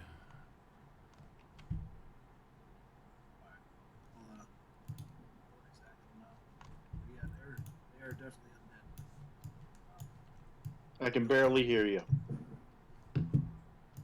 Is any better? Yeah. All right. So Janorum, go up to the Exacto and let them know. Yeah, they're undead, but they're trapped here. They don't want to be here. Mm-hmm. So they're not evil undead. They don't seem to be, no. Oops. Where's it? Well, I think we should approach with caution. I agree. You don't just run in there wildlessly. Okay.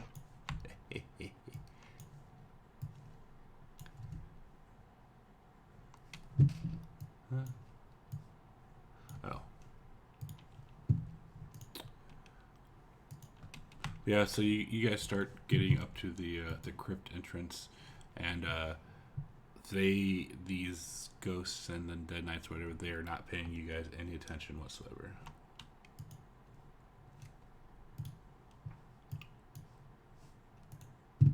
Jindorm, I nominate you to try to communicate with them.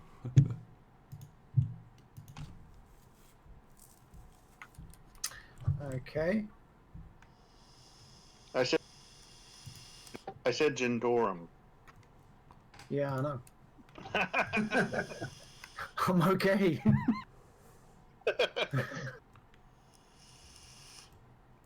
All right, I'm just gonna say out loud.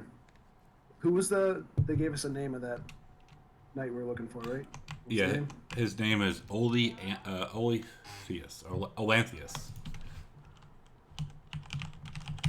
All right, I'll just ask out loud. Where can we find Olanthius? They do not pay you any attention.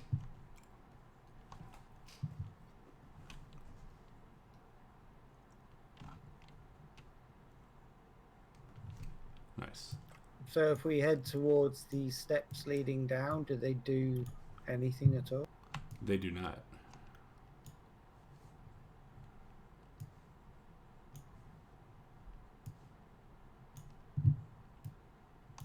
They're completely ignoring you.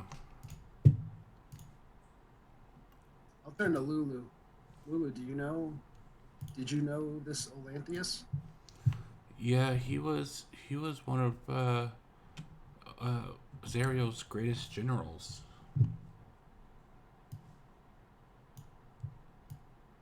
Did you know where to find him or what he looks like? I don't. He was always clad in black armor. That's always a good sign.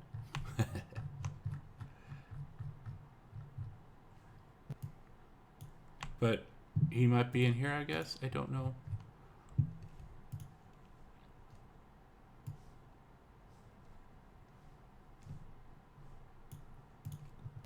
Jinko is going to move stealthily down the black steps while Jindorum is trying to get an answer out of the guys up top.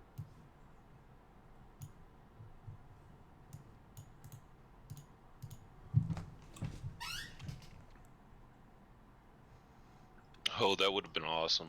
My previous character idea. Now that I'm reading the title of this map. Yeah, exactly. That's why, like, when you said it, I didn't want to give it away, but I was like, oh shit, that would be awesome.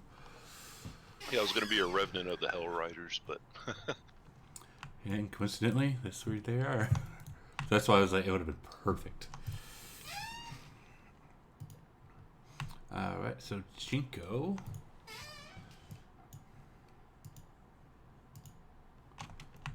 When you go down into the stairs, a pair of basalt doors block the passage ahead. Their surfaces engraved with the relief of a knight locked in combat with a devil. Both wield burning swords.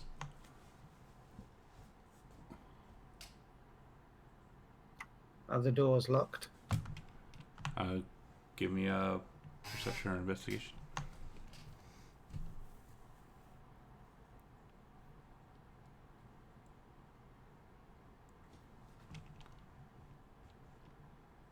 What? Yes, they are. But you also see above you a phrase.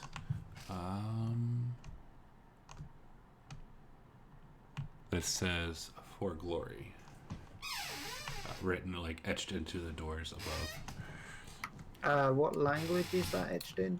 It is etched in Common. Okay, I'll take note of the phrase, but I'm not going to say it out loud. I'll go back up the stairs and whisper to Jindorum what I've just seen.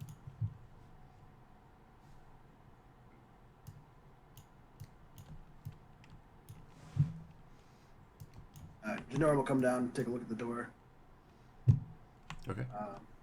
Let me find you.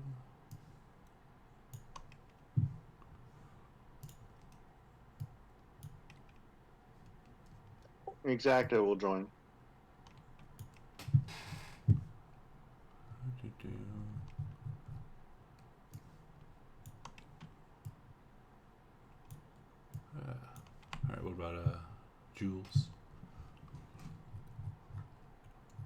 Oh, and Lulu will be down there because she's, best friends with Chico. I thought she was best friends with me. She was, and then she and then she had to, talk Jinko off the ledge, and she stuck with Jinko, or Jinko stuck with her all last session, basically, because she was scared. She's my emotional support, Hollyfund. Pretty much. What about Victor and Julius?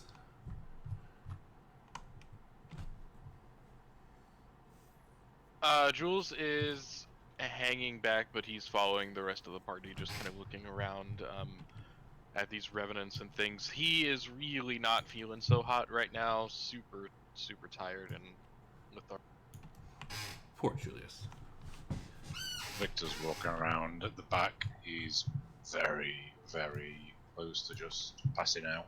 Still, apparently getting a lot of... Still not feeling too good. Okay. I'll pat him on the back. Buck up there, young charge. Maybe you could buck if you'd taken that slice. I feel like I'm losing blood internally. I still think you should have left me behind, but thank you for your god's powers.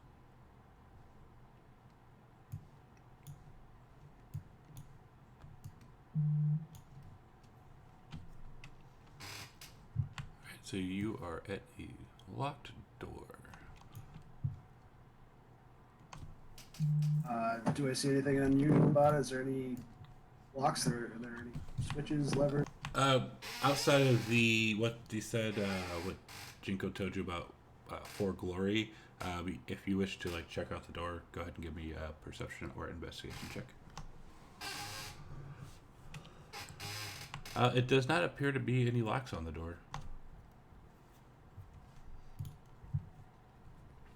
Won't open? They do not. Yeah, so the doors, they don't have any visible handles, locks, or bolts. Alright, I'll tell everybody to stand back. And I'll just give it a shove. Strength check. As he's moving forward to shove it, I'll yell, "For glory!" Okay, Jindorm, give me a strength check. Alright, so as you do that, you slam into the door right as Exacto says For Glory, and you're not sure if it's from what you said or from what you did or what Exacto did or what Exacto said, but the doors swing wide open.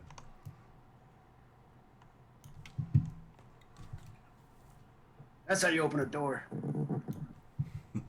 Good job, Jintorum. You're awesome.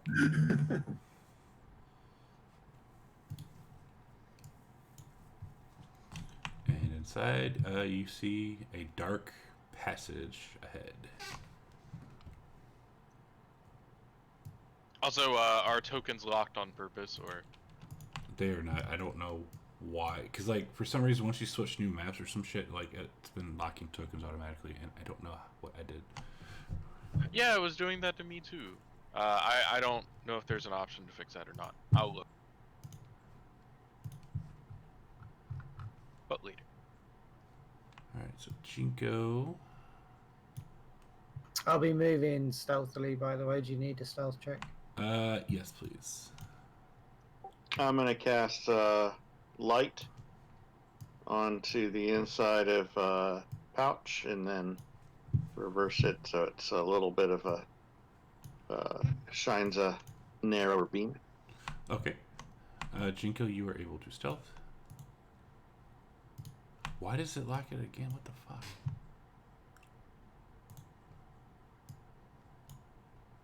Oh yeah, your stealth is good.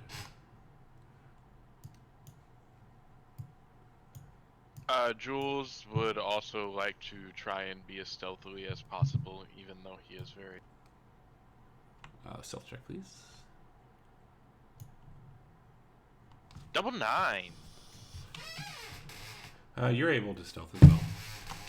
And Jinko, coming in here, you see two large iron burial urns are positioned reverently throughout this area, or throughout in this little hall, each engraved with a noble coat of arms from the city of Elturel. Polished swords, lances, and shields hang from racks above it. Peering around the corner, does I see any movement at all? You do not.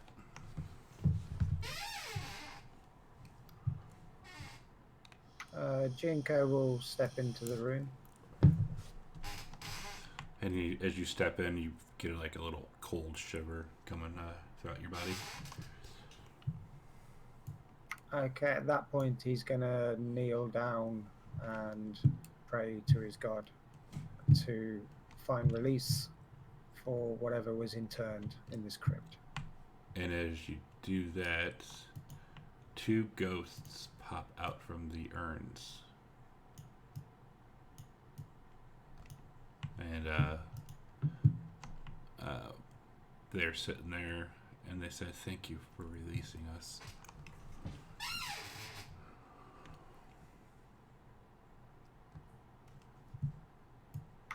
Sorry, I wasn't prepared for that.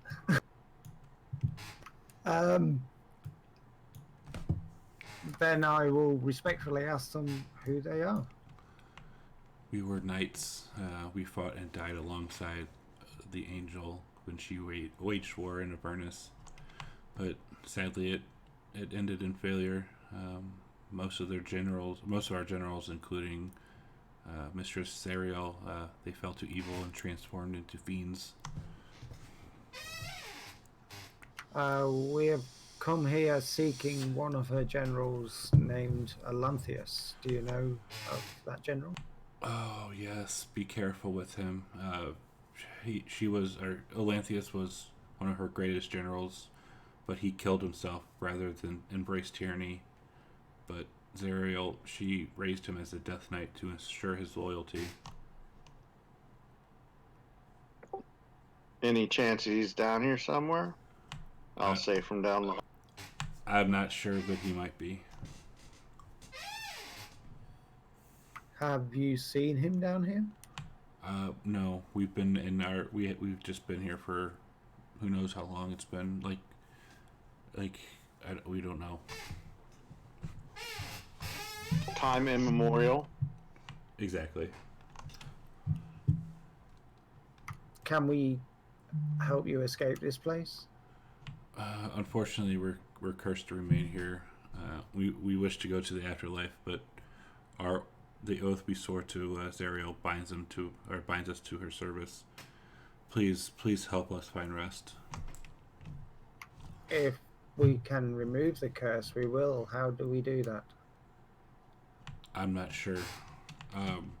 If you do seek out Atlantis, you must know this. He despises Zariel, but he's supernaturally bound to her. There might still be good in him.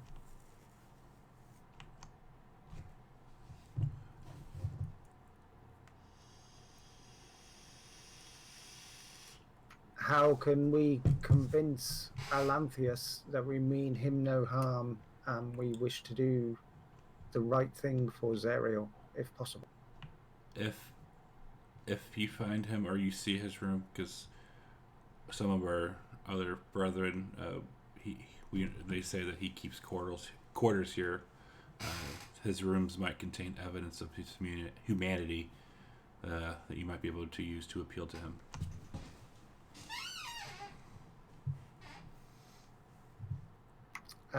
May we pass this room? We go in peace? Absolutely.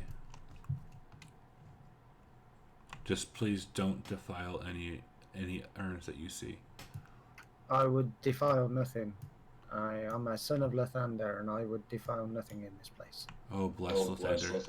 And I'll take out my emery board and I say, I just file. I don't defile. I love it. Exacto's on form tonight. He is. Extra saucy. Oh, I love it. He's extra sassy and Jinko's extra dickish. Yeah, well, I guess Jinko really does not like Vandal. And everyone's saying that Victor's the dick. It was just a personality clash.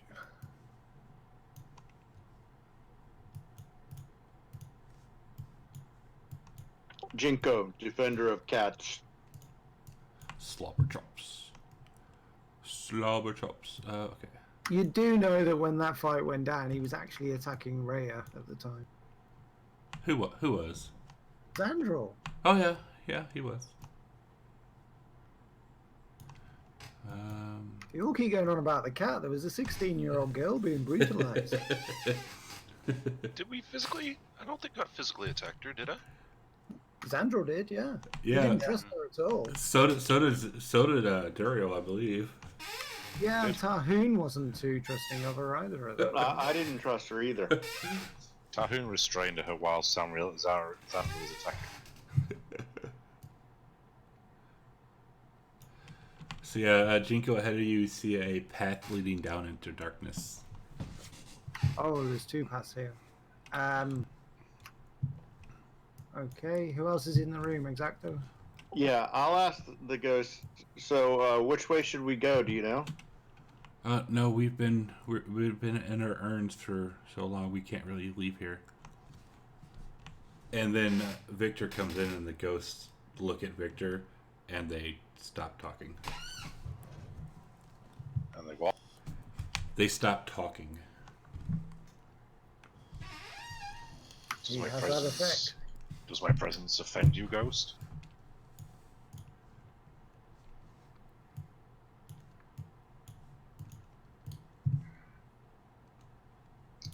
By Tiamat. Okay, I'm still stealthy, and I'll go down at least to the bend of this corridor and look around.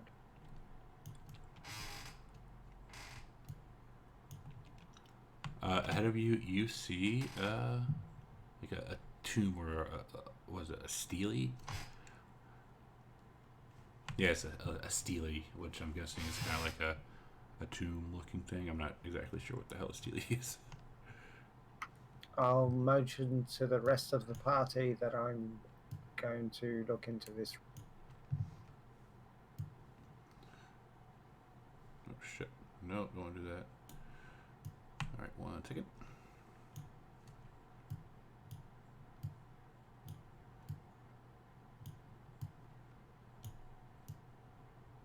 Oh, my Lanta is so freaking whatchamacallit today. Alright, so looking in here, you see four memorial steles stand in this hall, each engraved with hundreds of names. A legend etched at the top of each stele reads, in common, "Here lie the fallen. May their souls echo here until the end of time." Adorning the wall across from the steles is a carved relief showing a solemn, blindfolded angel on the back of a mammoth with feathered wings. The mammoth is reared up on its hind legs, and the angel holds her sword high. All around them are the broken bodies of fallen knights and devils. That sounds like Lulu. It does. Okay, I'll move into the room, but I'm not going to touch anything. I'm staying away from the walls and those things in front of us, and I'll let the rest of the party.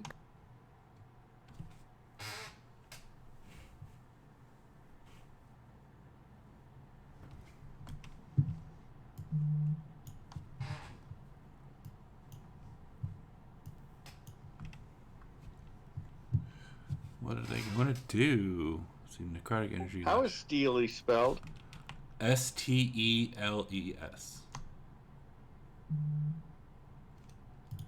Yeah, that's what it says.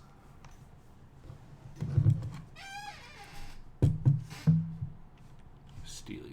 What the hell is it, Steely? Chat, do you know what Steely is? I don't know what the hell Steely is.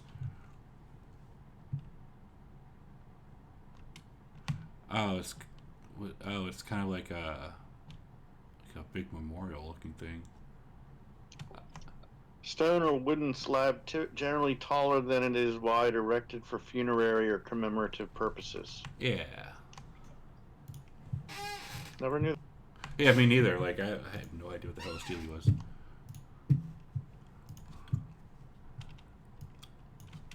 So yeah, this is what you see. And you say there are names etched into them? Hundreds of names. Into each one. So this must be like a list of the fallen or something. Yeah, I don't think we should mess with these. Other than these things with the names on and the mural or carved relief, do we see anything else in the room? You do not. Oh, yeah, exactly. You do not see anything else in here.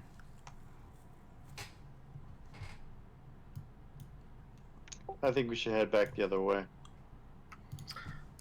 Without touching them, Jinko is going to look behind these things. Okay.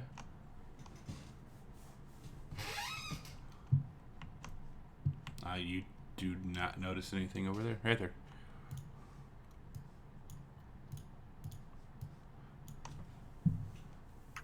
Okay, again, without touching, I'll back off. Cool, so they're not there.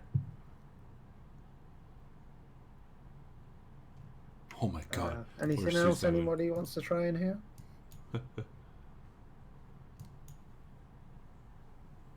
Where the hell We definitely don't want to do any desecration or defiling. Oh, so I absolutely think, not. yeah. So keep Victor away.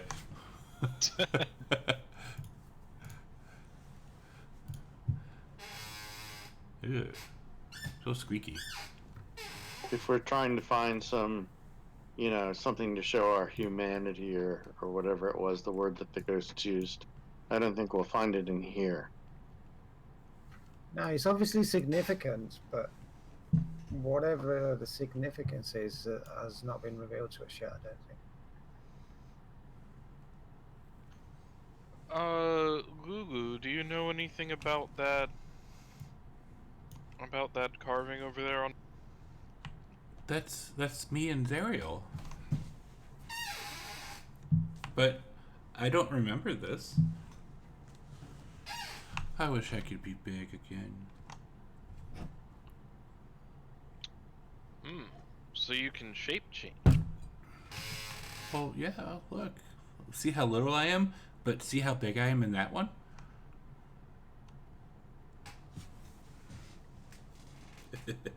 What are they gonna do? Vix is very interested in the picture. Is he in the? He's not touching one of those things, is he? No. Okay. No, he's just looking. Oh, you can touch if you want. You're allowed. Sure. You're allowed to touch. You sure? It's. I mean, if you want to go ahead and desecrate a memorial, go ahead. Victor is most certainly not touching that. He hurt. But again, would he have heard the ghost tell him not to touch it? I would assume so. Sorry? I would assume so, yeah. I mean, they told us not to. Yeah, they told us not to desecrate them, right? Not that we couldn't just touch them. That is very true. Even if Victor went to touch one, I'm sure that Jinko would yell at him and be like, "Stop not to touch it." He's not going to, but I'm sure that would transpire. Ah, that's cool. Jinko is very into preservation of remains and all. Well, you certainly see this as like a holy memorial of some kind, so he's not. I mean, he wants to free those spirits if he can. Even though Victor is a bit of an evil douche, he's still very, very religious and would not touch them. Okay. Okay. At this point, then, Jinko will respectfully back out of the room.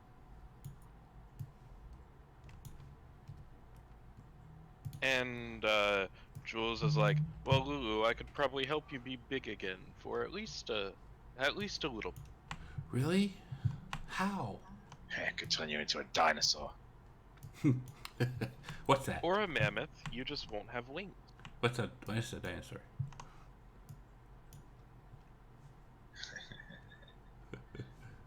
You'll see Elephants someday. don't see books.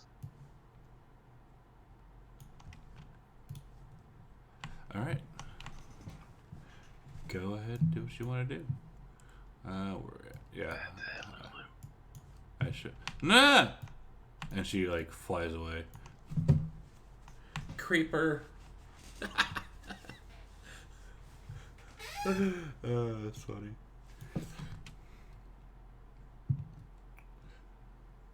You're not playing my Sarlacc. No Sorlocks allowed in this campaign. No. And no Pam Sentinels either. Because Chad knows very well what Sorlocks can do, don't you? Well, considering that's my character, yes, I do. With their Hex and their Agonizing Blast and their 8d6 at fucking level 5. Let's see. Jinko, before you continue. Why didn't it throw it? Oh, probably because, yeah, so let's do it like this. No, shit. So, remind me again. What did Victor actually do to Lulu to make her dislike him? Did she dislike him from the start? You emanate evilness. Even from the start? Yeah, she can tell what's in your heart. Like, Lulu's able to tell what's in characters' hearts. By the way, with character token locks. I think I know why, but we shall, once it happens again, then I will know for certain. Okay, so, Jinko, when you come into this room, you see recesses in the walls hold iron burial caskets. Each casket has a single healthy red rose resting on the lid.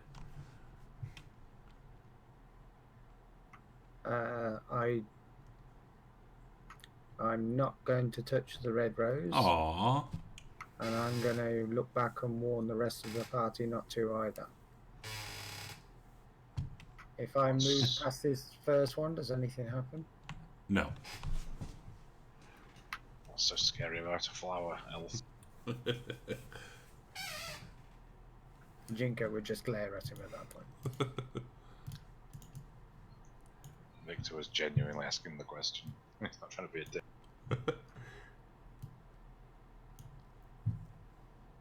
He had no idea why Jinko was worried about a flower. They were obviously placed there as a gesture of respect, and we should not. Man, they're good. Like, place by removing them or touching. Man, I am a very pious man. I would never do such a thing. A tear comes to Exacta's eye, thinking of the losses that have suffered, and that tear moves down his cheek and falls onto one of the rose petals. Okay. Uh-oh. Nothing happens. Good. Okay, we're locked again. God damn it. Oh, you know what? I figured it out. I put something on... Yeah, I messaged you as well. What? Once you put something on a combat tracker? Yep. Lock tokens when an encounter is added. Aha. Ah. Is that an option in the actual options? Yep. Yeah, it's in the I'll actual. have to take a note of that. That could be annoying. Where is that? So I can turn it off. It's under Game GM. Right under the EXP award time. So, why do you think those ghosts suddenly went silent as I stepped into the room? Hang on. I'm not seeing Game GM.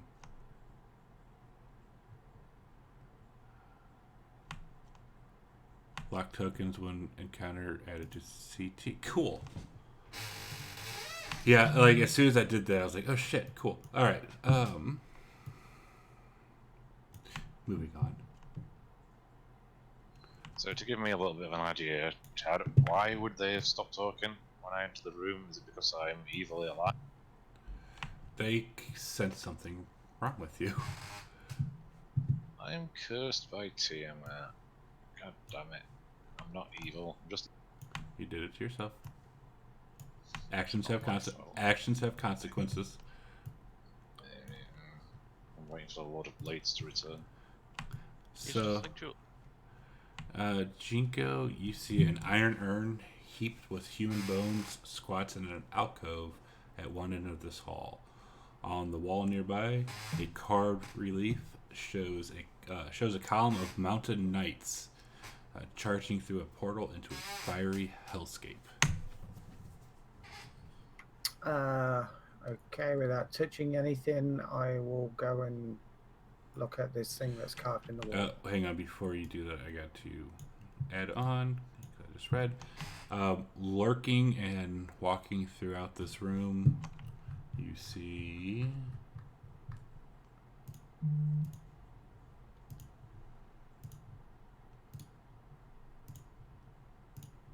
Oh, undead. But if the yeah, feats are good. Depends on your feet and what you're playing. In other words, no sentinel, fucking polearm master. Well, no, it just depends. So yeah, so I picture these guys as being they're alive and they're like moving back and forth, but they're just kind of not paying you any attention. They're just kind of shuffling back and forth. Okay, I'll hold position and let the rest of the party know what I've just seen. I'll take out my holy symbol and and move forward, saying a prayer for the Hell Riders. Okay. Do the mummies seem to react in any way? They do not. They don't seem vicious. Maybe we should approach. They do not.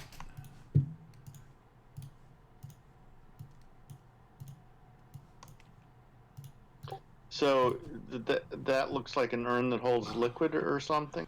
Yeah, so this is, it's an iron urn. It is heaped to the top with human bones sitting in an alcove. And then on the wall next to it, a carved relief showing a column of mounted knights charging through a portal into a fiery hellscape. And Jinko, give me an investigation check. Hey, did you say anything about the ASI? I had to take my headphones off. Yeah, it depends what feat you're gonna take. Okay. I'll message you whenever I'm ready. Okay, Jinko, you see zombie number 4. He is holding some kind of wand, and then mummy number 4 is holding a wand, and mummy number 2 is wearing some kind of red-looking necklace. You're making a lot of squeaking, Chad. Sorry, it's interrupting what you're saying. Sorry, it's my stupid chair. I gotta get a WD-40. Mummy number 4 is holding a wand, and mummy number 2 is wearing a heavy gold-looking necklace with several red beads hanging from it. I'm sure that's some nice loot, but we don't really want to rob the dead. So, have they seen us and they're not hostile towards us, or they haven't seen us yet? They have not seen you. They're like, picture, I forget what movie this was, but like, they're just standing there with their heads down. Like, they're kind of like swaying back and forth.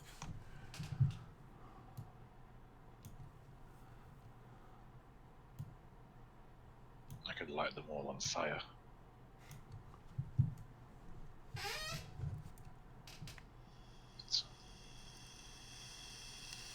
Holding my holy symbol before me, I'm just gonna squeeze through, continuing the prayer to the Hell Riders, and see if they try to stop me. No. They're not reacting to you. watching Exacto go through. Victor's going to step forward.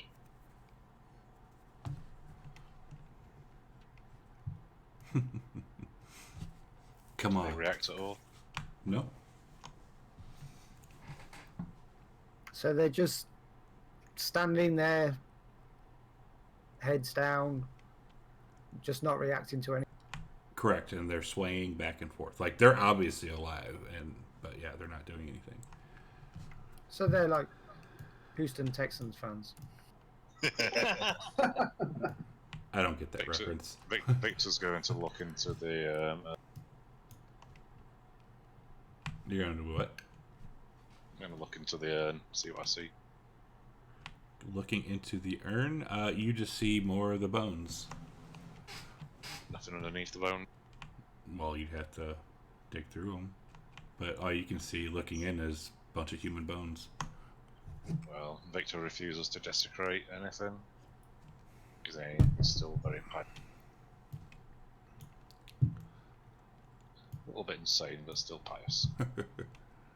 Okay, so we're going to go to the... Oh, it looks like Jules is already heading down one corridor. Okay, Jinko will follow Jules and see where he's heading. Yeah, things didn't look dangerous. Nothing's attacked us yet. So Jules is just kind of wandering around looking through things.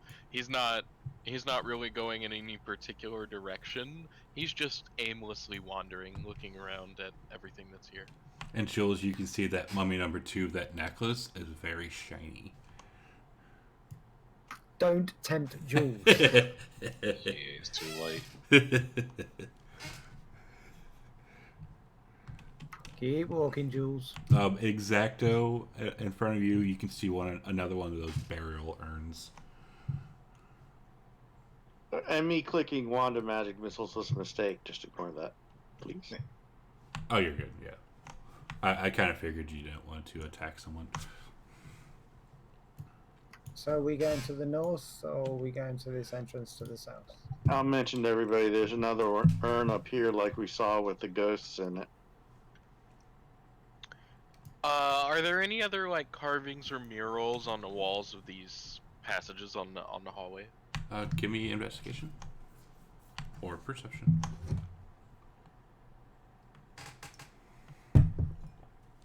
Not that you can tell. They're just regular, kind of like stucco old. Imagine you're like kind of like in a mausoleum.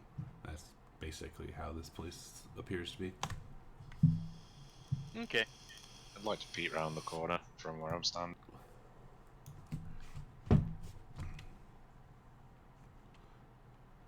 Looking down, that's what you see. You see a wall about 10, 15, 20, 25, about 45 feet ahead of you. I'm going to yell to Jules, it looks like a dead end, but it might be worth exploring. Doesn't hurt to take a look in this passage. Okay, Jinko will follow them down too then. Alright, so in here, if it loads,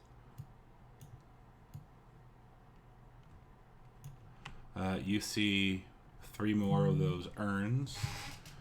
This room is hidden behind secret doors. Characters. Is this map preloaded, Chad? I'm right struggling. I didn't preload it because I downloaded it and I forgot to preload it, so I kind of failed. It hasn't been too bad for me. Give me 1 second. Let me read this really quick. Oh, is that something that you recommend? Is to preload the map for the characters? I'm big Yeah, on maps, definitely.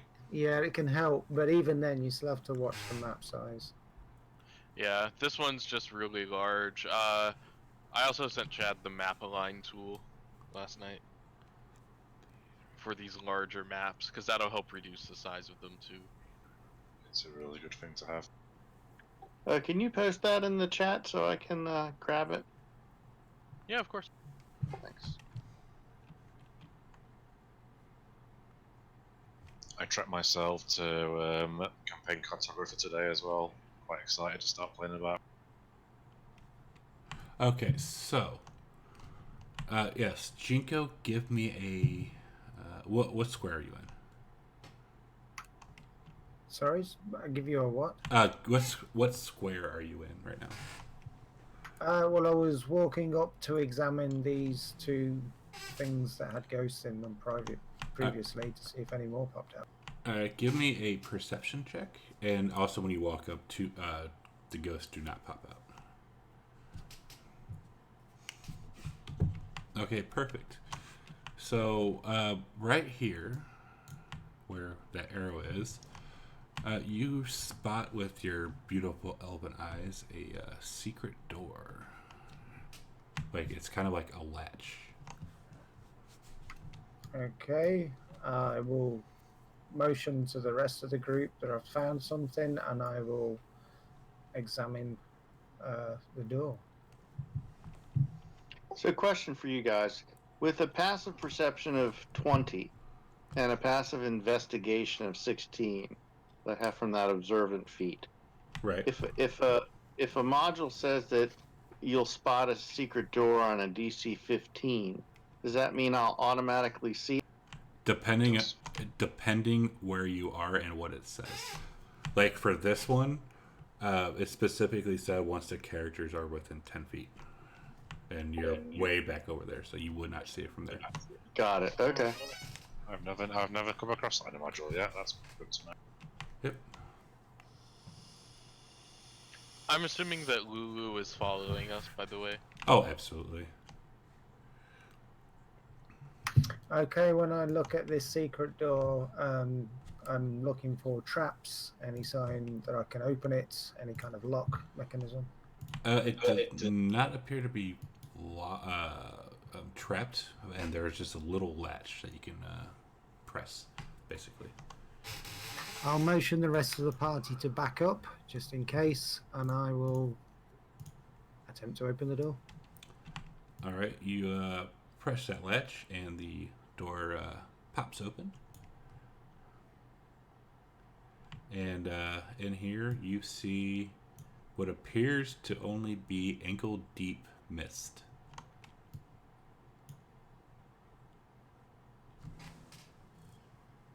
If I blow, does it move the mist?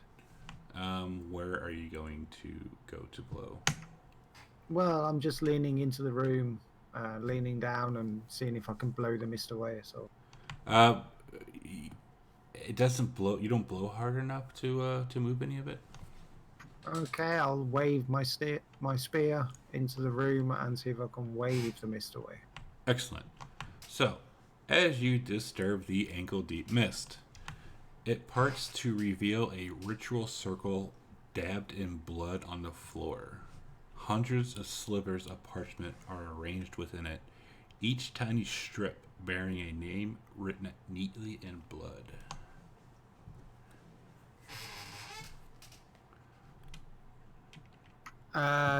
Do we recognize any of the names? Can I tell what sort of religion it's all about? You are not sure the religion. Jinko, give me an Arcana check. Oh, I'm not good at that.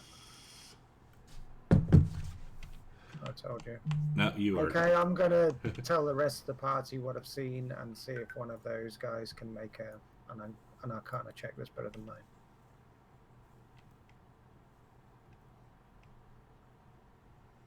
Yeah, exacto. Since you saw the steelies in the previous room, you can tell that the papers, what the paper's purpose is. They bind each of these warrior souls to the steelies and compel them to serve Zariel and Undeath by the terms of their original oath to her. Do I believe that if I destroy the papers or parchments, that would release them from their bind? Very possible. There's a very good possibility. I'll convey that to the party. I think we should burn these parchments, and then those bound to Zariel will be released. Okay, at that point, Jinko will say a prayer and very carefully rip one of the parchments in half and see if anything happened. Mm-hmm. As you go to rip it, the name that was written on there disappears. Totally making that up. Do we hear anything from within this crypt? You do not. So we didn't hear a sigh of relief anywhere. How many parchments are there? There are hundreds of them. Yeah, I wasn't proposing we rip them one at a time. It was just if something was going to pop out, I'd rather just one than hundreds. Can we put them in a pile? Yeah, so they're all these papers are they're neatly arranged inside this ritual circle. I do have a tinderbox. I can get I rid will. of them real easy. I can press the button on the rod and turn it into a flame-tongue rapier. Okay, I'm going to back out of the room and let somebody burn everything with it.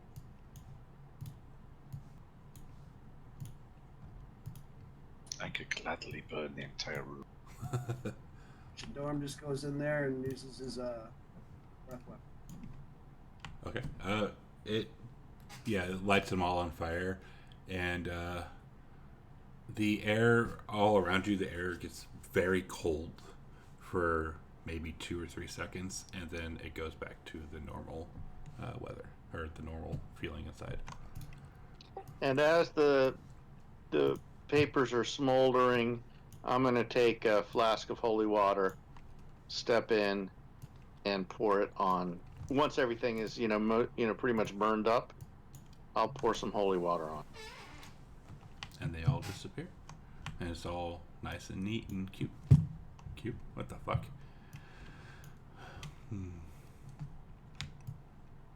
And just do a quick search of this room.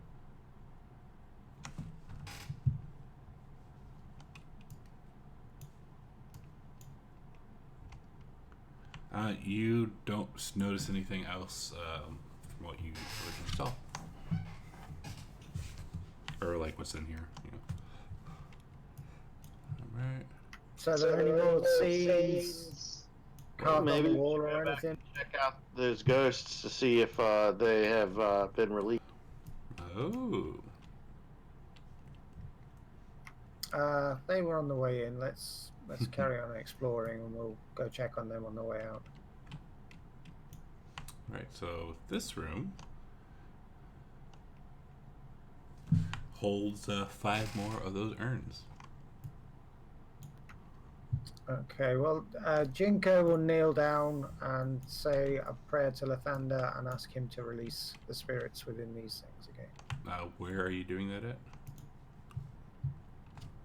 I will do it in the entrance to this room. Okay, as you do so, another ghost will pop out from that urn closest to you. Just one? That's the one you're closest to, yes. Okay, I will speak to the spirit and say, we believed we had released you. Why are you still here? Why am I still here? I've never seen you before in my existence. We spoke to some of your compatriots on the way in. They explained that they were cursed to stay here. We found a room filled with bits of paper with the names of all the knights interred here. We believed that by destroying it we would free you, and yet here you remain. You've only seen one, then there's more. There's more than one room? Yes. 7C7. C6. Do you know where the other rooms are? I do not. We are forbidden from knowing. Where's hell? But you C7? know there is more than one. Yes. If we can find it, we will release you all. I will be, as we go through each room here, I'll be doing a careful inspection of the walls. Okay.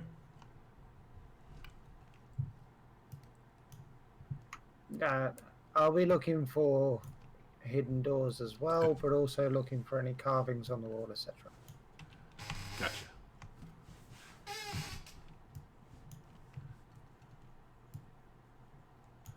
Untouched tomb.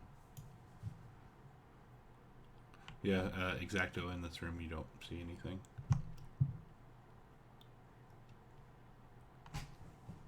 Is this a trapezoid-shaped room? It is.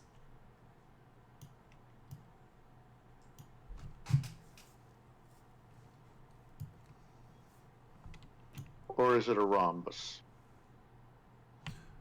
Whatever you wish it to be. Why not both? 4K no los toast. Hey. What are they gonna do? Man, I want them to touch one of the tombs. Oh, yes, there's a tomb right there. Fuck yeah. Alright, so looking in here. You see 3 more urns.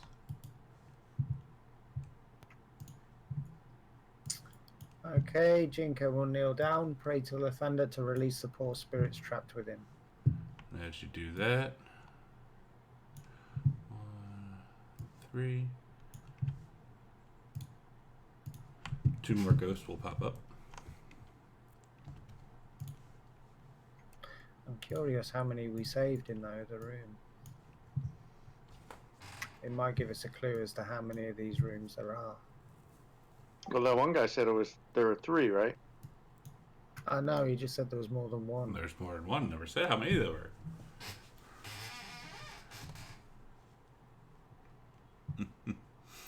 Yes. Go ahead. Oh.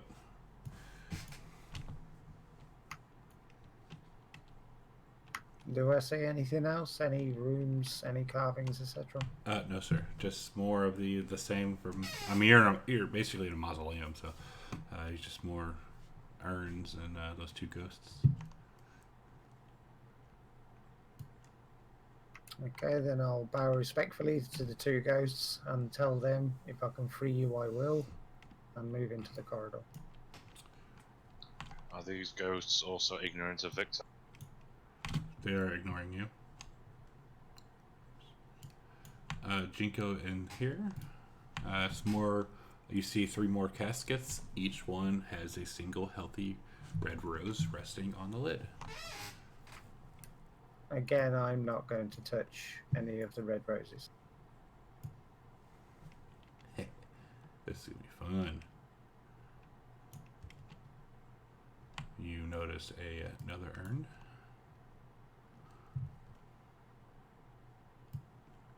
Exacto, stop. As you get right here, behind this tomb, you perceive that there is another latch. Dudes, latch. Secret. Can you open it without disturbing the rose? Can I?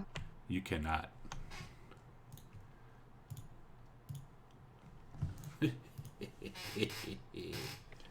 Mage hand, anyone? Unseen Surin? Can, after pointing it out, can Jules mage hand the latch? Or will it just not open because the tomb is there? You can try. Okay. I will try. Alright, so as you cast Mage Hand, which I'm glad you finally cast Mage Hand, the hand appears to be, pops out in the shape of a demon claw. And the latch is able to go over to the tomb itself and click the latch. Is that the first time we've cast Mage Hand in Avernus? Yes. Ah, it is.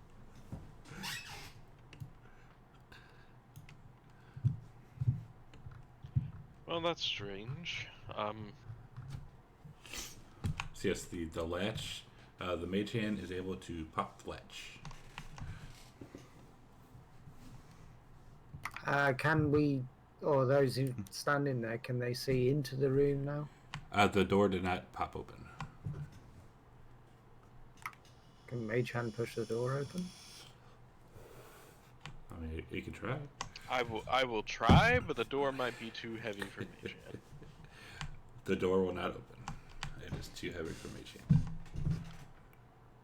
Hand. Jinko, would you like to press your staff against the door while the mage hand holds the latch? Yeah, Jinko will use the butt of his spear to push against the door while the mage hand is trying to move the latch. Do you have 10-foot reach on that? I think it'll be 5 or 6 foot, I would have thought.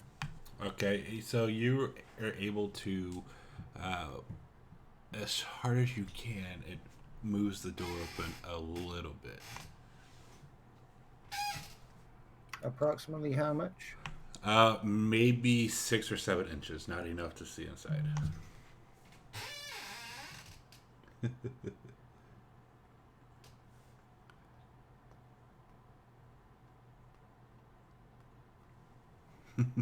I'm basically giving them a fight that they're going to have to do if they want to get into this room.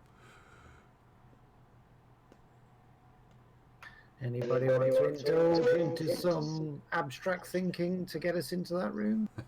Yeah, so I have a blink spell. Roll a d20 at the end of each of your turns for the duration.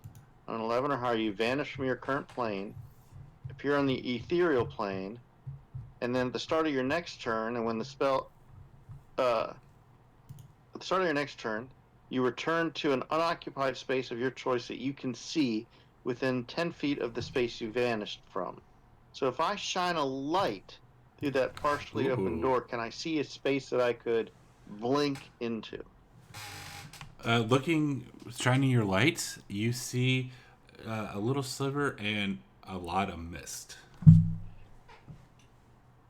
I don't suppose you have the see-through walls invitation, do you, Victor? Oh, The fact that there's a lot of mist is a good sign, I think. Yeah, it's probably the same sort of dealio. yeah, I'm afraid I'm a sorcerer paladin, no warlock here. Oh, sadness. Okay. Chad wouldn't let me play a Sorlock. He knows what devastating power they have. Okay. How tall is the thing with the rose sitting on it? That's waist height, is it approximately? It's roughly. How tall are you? You're like what, 6 feet? About 6 feet, I think. Yeah, it's like right at chest height for you. Which way does the door open? It opens inward. So towards us. It's what? I walk over to this ghost. I say a prayer for the Hell Riders, and I say, we have encountered. I tell them what we did in the other room to release some of their brethren, and I said we've encountered this rose on urn or whatever it's on that's blocking our way into another room where we can help release the hold that Zariel has upon you and your brethren. Can you tell us how we can circumvent that rose issue to get it and continue our holy quest? I do not know. All I know is that those crypts, they hold knights. That's where some of the knights that fell are buried. But I don't know how to get past that. So the walls of that little alcove, are they 5 feet apart? I'm sorry, can you repeat that?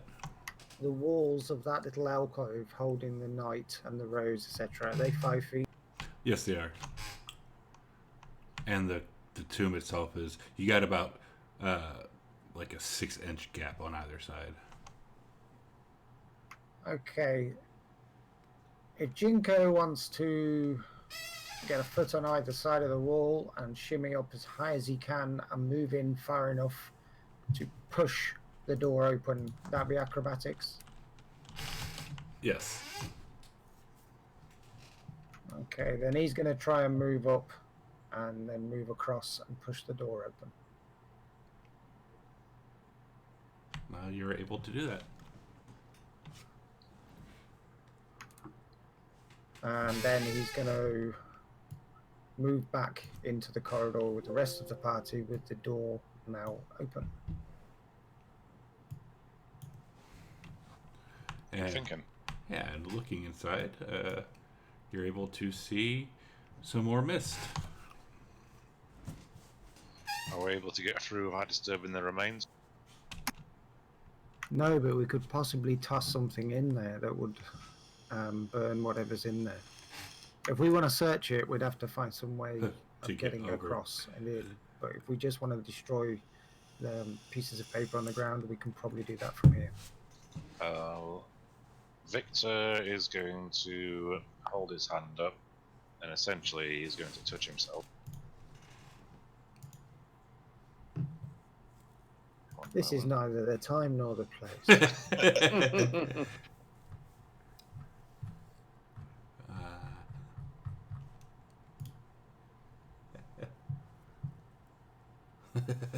Squeak. Squeak. Tiffany. Yes. I'm going to scuttle round and have a look in the room.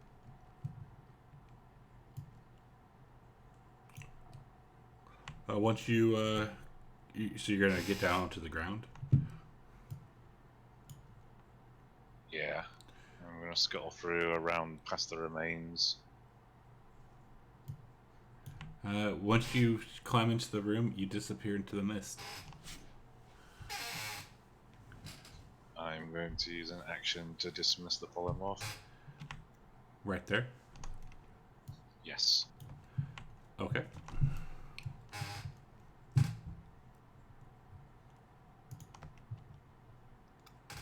And as you disturb this mist, it parts to reveal a ritual circle that you are standing in the middle of, dabbed in blood on the floor. Yeah, did your stats go back to normal? Sorry? Did your stats go back to normal? They did, yes. Okay, cool. So it's just Julius. Anyways, so yeah, you... No. Oh, no. He's not like ritual circle. Oh, no. So as you do that, it parts to reveal a ritual circle dabbed in blood on the floor. You are now... Sorry for this week. You are standing on hundreds of slivers of parchment ranged neatly within it, each tiny strip bearing a name written in blood. And since you are in the circle, nothing else happens. Excellent. I'm going to use my tinderbox to spark onto the papers and set them all up. Are you sure? Yes. Where you're standing? We'll go there and do it. Cool. And finally, as you do that, where did it go? Shit.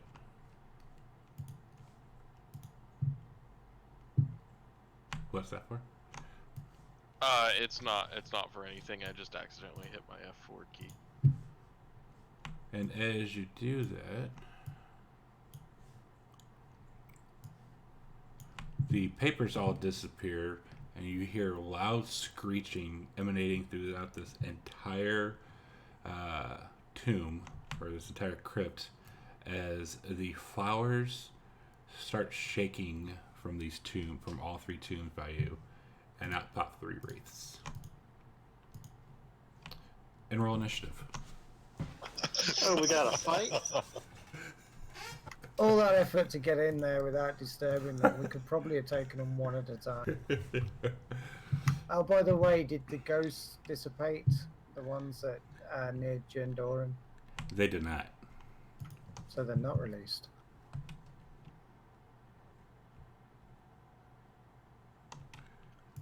But they're not hostile yet. No, they are not. Wraith number 2. No, please. He is going to touch Julius. I don't consent. Ouch. Can you stop? That is the second time today. You crit me with a 31 earlier. Ouch. So the target suffers the damage rolled for this attack each round until fully healed. Oh my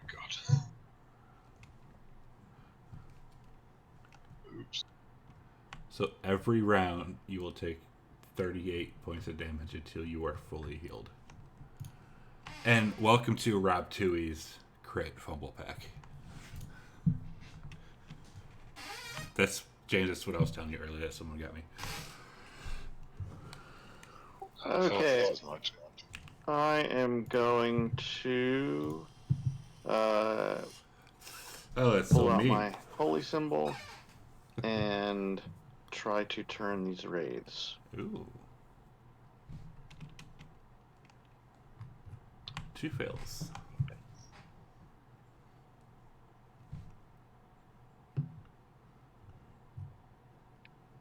Alrighty, and that is my action.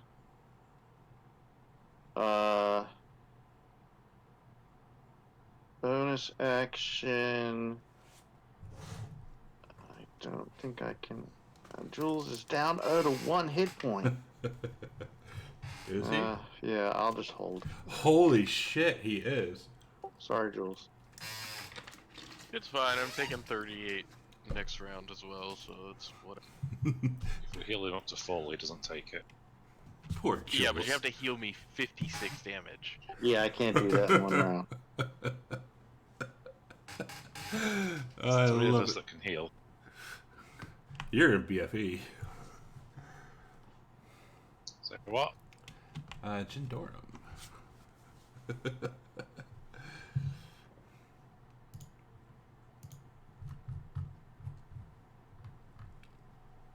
Jindorum can heal a lot with laying hands.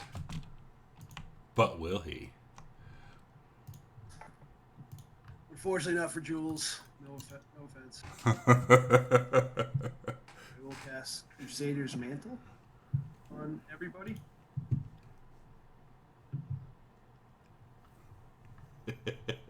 No idea what that does. Neither do I.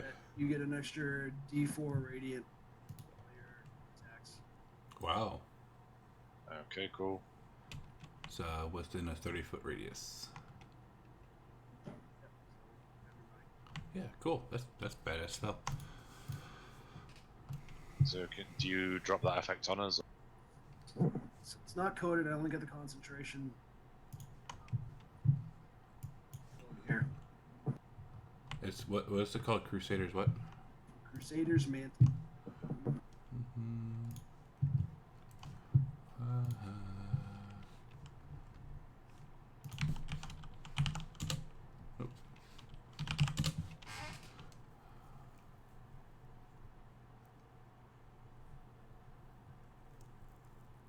That's weird. Maybe it's in spells.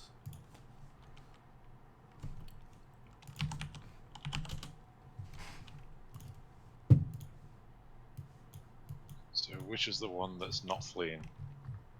The one closest to me. Yeah, that one's going to try and flee. So if I hit it, does it take it off? Yeah. Yes. But would Victor know that?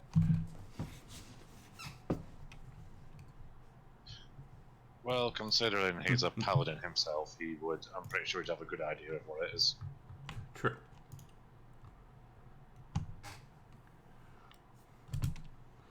And you can't really. You can see Jinko. That's about it.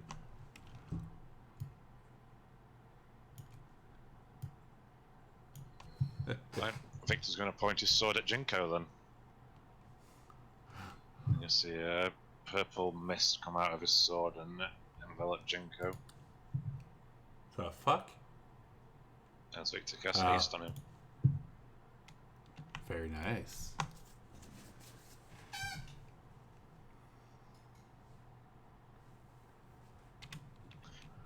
Question. If I go unconscious, am I still taking the damage? I don't know. But this one will reach out and touch Exacto.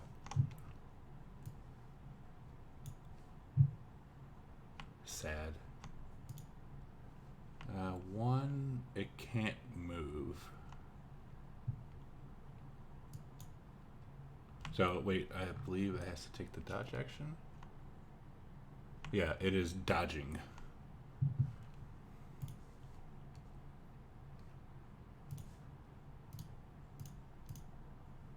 Julius. Alright, well, I guess I'll use my action to use this potion of greater heat.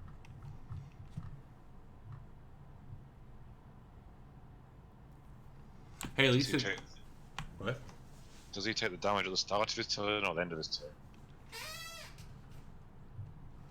I mean, I've already taken it this round. Yeah. And Alright, it would cool. be at the beginning. I would just say, well, let's see.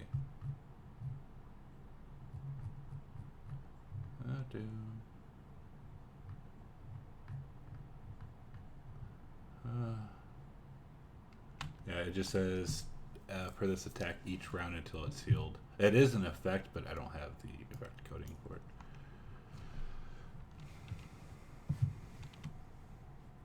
And bonus action to activate the rapier then for Yay! The rapier! He got a nice weapon. Ooh, maybe... No, damn. So I can't reach Wraith 3, can I? I've got 2 of my party members in the way of that at least. That is correct. You could straddle Jules. Yeah, Jules was yeah, small. I'm tiny. Well, obviously that would be a dream come true, but Teabag him. I mean, if you could go into Jules' spot and attack, but you can't end your turn there, so you'd have to move back, and then it would get an op attack on you. no, I don't get opportunity attacks on me. I've got mobile. Oh, that's right. It doesn't get an opportunity attack.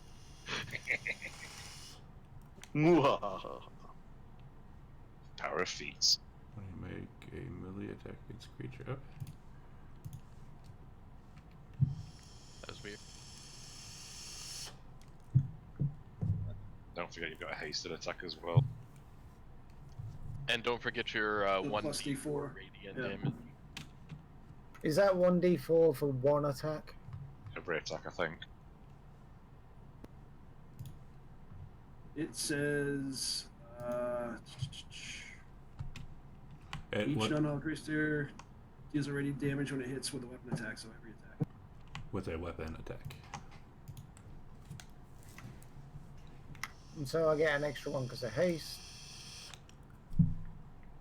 And that's a miss anyway. So it'll take an extra 8 radiant damage from the 2 attacks I landed with. That's a D4. You have to roll them.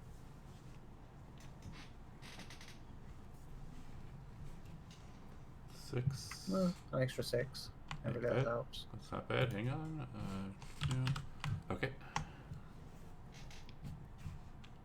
Exactly. You hear Victor like saying some weird shit. Well, you And guys. at that point, I'll back out of the room so that this next turn, this Wraith 1 can get by me and try and get out of the way. What do I think I hear him say? You whatever. Since you're the only one who can, who understands that. You heard what Richter said, where he says, "Do you think I'm stupid?" To whom? I don't know. He just says it out loud. Okay. Lulu, can I attack Jinko? Stay back for now, Lulu. Make sure nothing's coming from the other direction. But I want to attack. She's getting feisty lately, isn't she? She is. She is. Wraith 2 cannot move, so it will be dodging. Okay, I am going to cast Cure Wounds at the 4th level.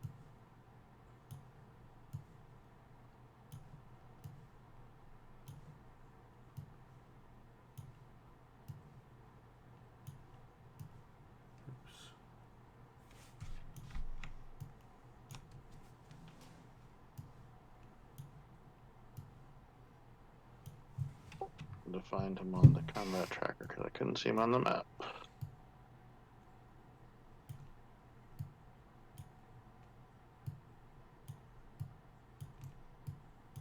And She'll fully heal, that's right. that will be it for me. Yeah. Oh, 1 second. I gotta look at that one more time.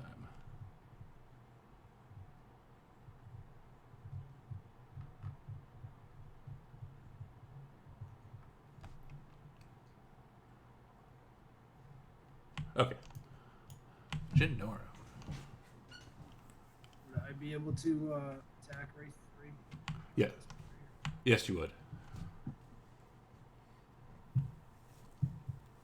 Alright, bonus action to cast Compelled Duel.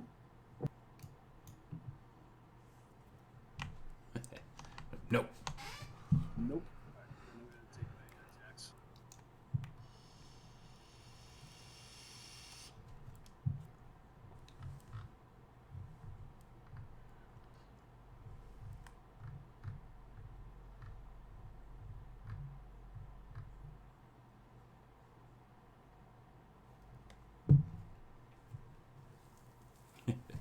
What's he gonna do?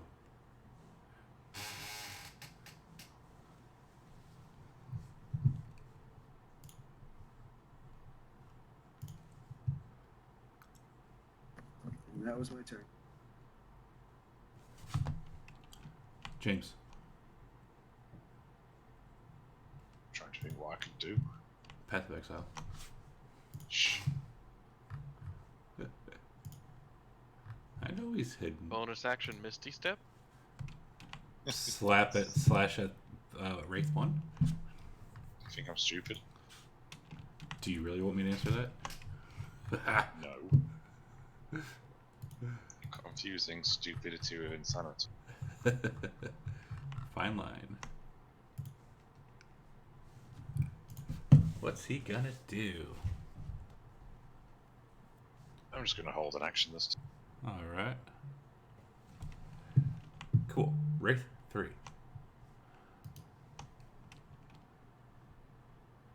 Oh, okay. It is going to touch Exacto.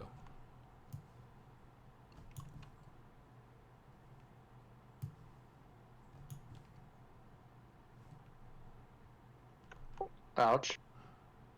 Is that... that's not a concentration spell, do you? That you have, is it? No, it's not a spell. Oh, yeah, it's just turned. Cool. And that is his turn. I think. Yes, that's his turn. Number 1.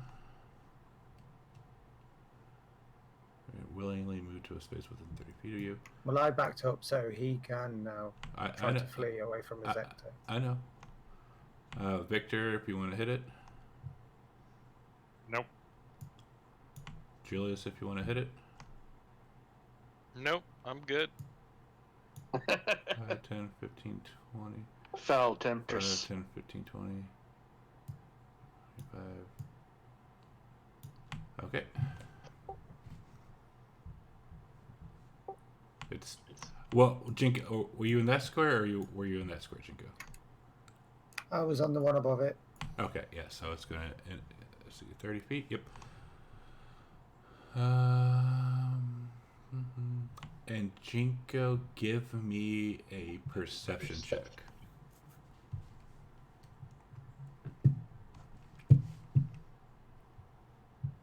Oh, that was awful.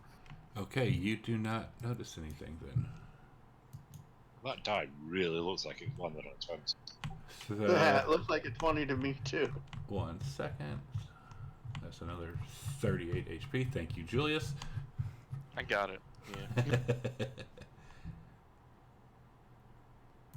Alright, well, the Flame Tongue Rapier's out. I will go ahead and cast... I'm going to cast Booming Blade. I don't remember how to...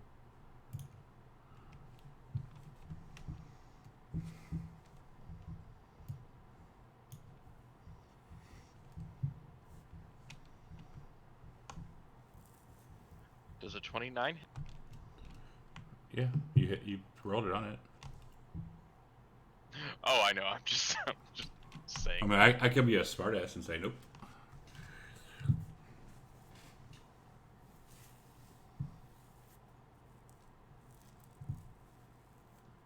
Wait, that guy gets an opportunity attack on me. It does. Yes, move and let it crit on you.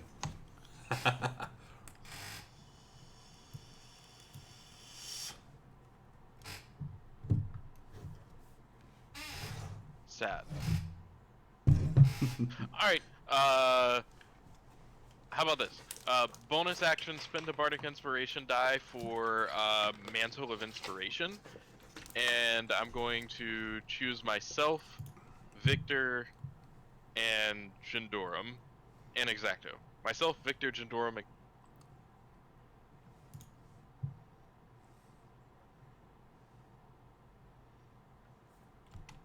Wait, mental inspiration for Barde. Okay.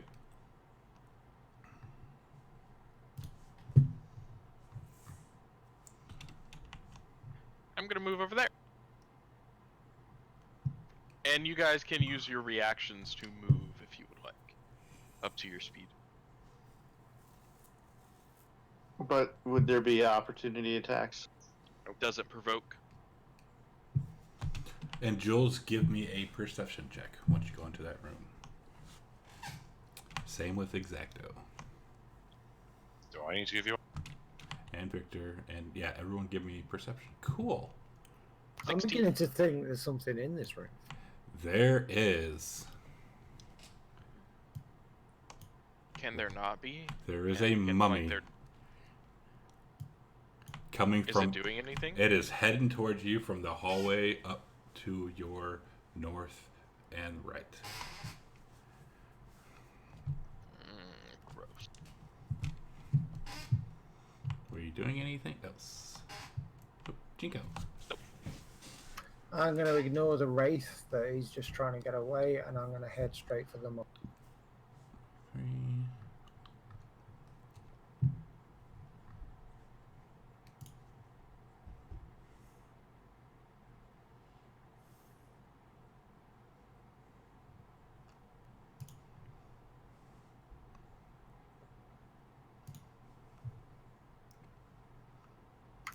And at that point, I will back up. Did you do your haste action? I still have haste. How long does haste last for? 10 rounds. Oh, I'm going to do it again then. Get 1 extra attack. Yeah, he's not looking so good. I think. Do you still get the radiant damage? Yep. Oh, no. That only lasts. Or was it a 1 round? Cool. Mummy 4. It is going to come down here and attack Exacto. Why me? What's that? With disadvantage. Okay. Uses a triple glare. I'm so uninteresting.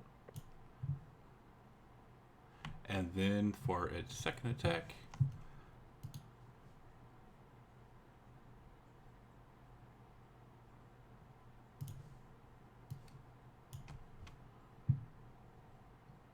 it tried to make you scared of him. Lulu! She's gonna fly in and say, Jinko, I want to attack now. I'll say, come get this mummy. No, I'm gonna attack this one right here. Don't attack the one that's turned. But my tusks, they're so sharp. Yeah, get the one to the south then. Ugh, okay, fine. Chad just trying to mess with us. There's literally one that's not turned. Cool. But your tusks are so sharp. Yeah, 3 damage. From the hallway, another mummy pops out.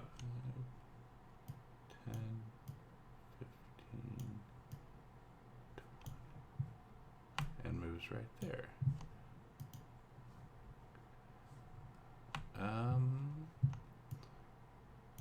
It can move right there, and as far as it can go. Exacto. Well, I'm sorry, but I'm gotta channel divinity again. I get two divinities between short rests, so I'm gonna go ahead and do that. Try to turn these mummies.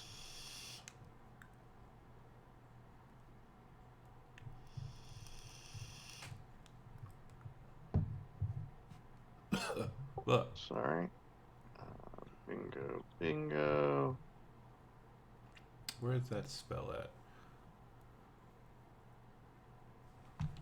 You got one? That's all I really wanted to get.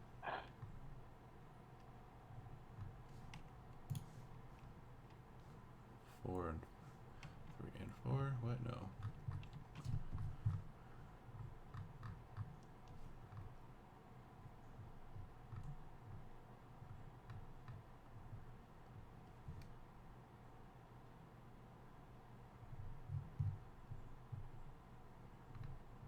Oh wait, no. Oh, they were both good.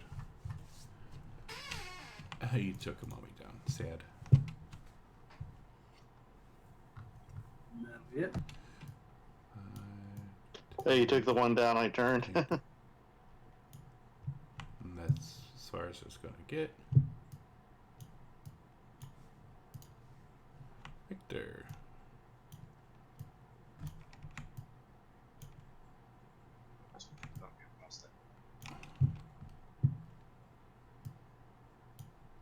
How big's the urn in the corner?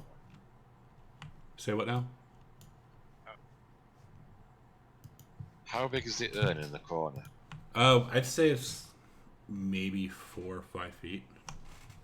Am I able to squeeze past it? Trying to get where? You'd have to. So you want to go between Exacto and Jules, right? I was trying to get between Jules and the mummy. Well, no, that's what I'm saying. Like, go squeeze past Exacto and get between Jules and the mummy. Yeah, you can do that. Awesome. 8.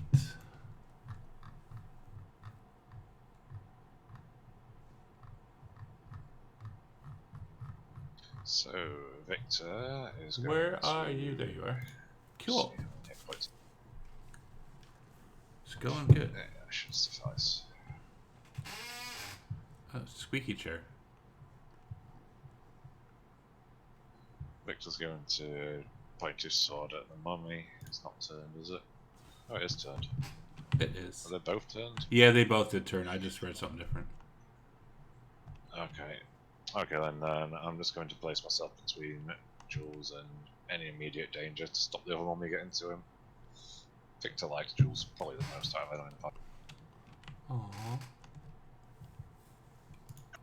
Jules is nothing but help. Jules is a lovely I boy. feel the love in this room tonight.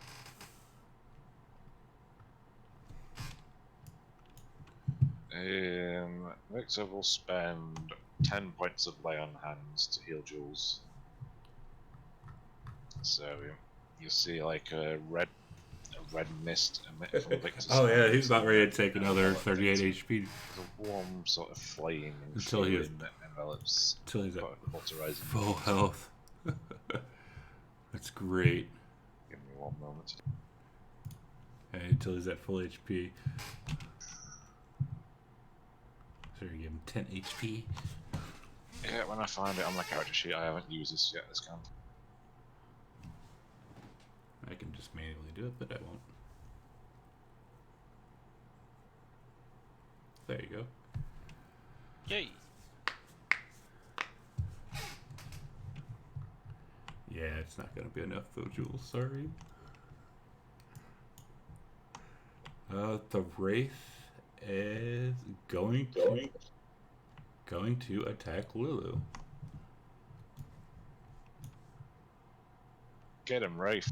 And move. Alright. Fail. Wraith number 1. Any up attacks from Victor or Exacto? Nope. 10, You can get the 15, fuck out of there. 20, 25, 30. And he fucks off. Julius, 38 HP. You are going down. Or, no, you're almost down, though. Oh, wait, yeah, you are down. Can you roll it on me, please? Just so it doesn't, like... Or can you just, like, type 38 and drag it into my wounds, please? Sure. That's so it eats the temp HP as well. No, hang on. I'll just pull back up. Where'd it go? Oh, that was round 1, too, wasn't it? Shit.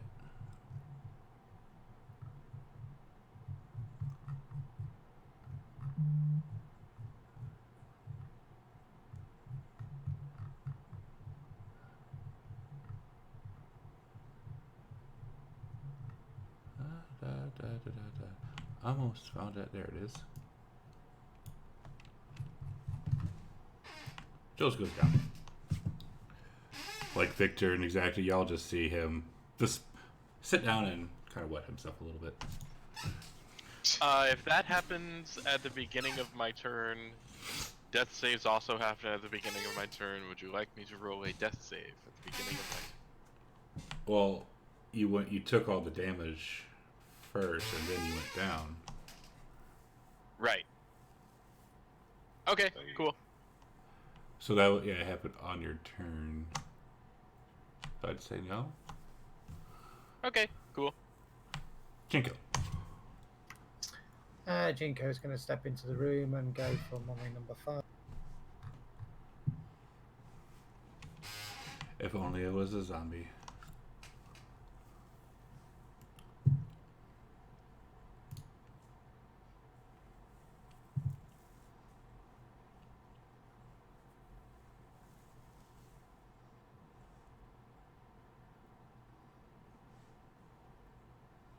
Damn. And then he will step back. Lulu is gonna be like, ouch, and you'll hear this, Jinko, Jindorum, Exacto, you'll hear this in your ears, or in your head. Cover your ears. Cover them. Yep. Yeah, cover my ears. Victor sees the others doing it and covers his ears because he knows what's coming. But you don't like her. Yeah, but he knows what's coming. Oh no, now they're all gonna activate. Crap. Oops. Why did it only do it on one? Oh, duh. Good kill, Lulu. And yes, they all activate. Well, except for maybe number 3 because it was too far away. Okay, so out of the corner, 5, 10. Hey, another mummy pops up and will attack Exacto. Okay, 20-minute warning for me. Yeah, no, I'm watching the time.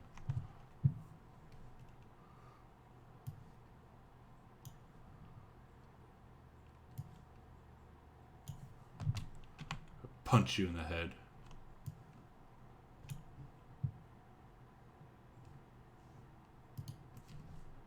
Oh, I accidentally took the effect off Mummy 3. You said he was too far away. Yeah, so if you want to put it back on it. I'll put it back. And then, let's see, who's it? Mummy number 3 will fuck off. Up attack from Victor or Exacto? No. Nope. Wraith number 2. It will repay the favor to Lulu.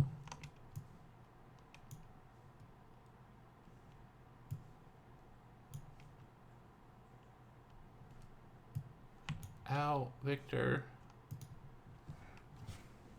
Or not Victor, Jinko.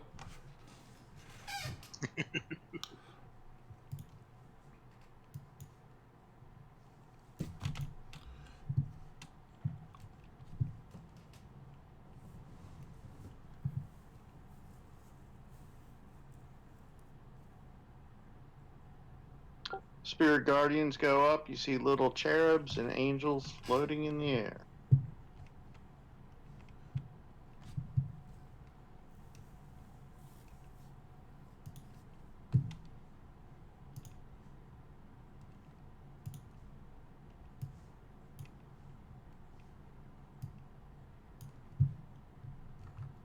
Bum, bum, bum. Ow. Tell that mummy how you feel.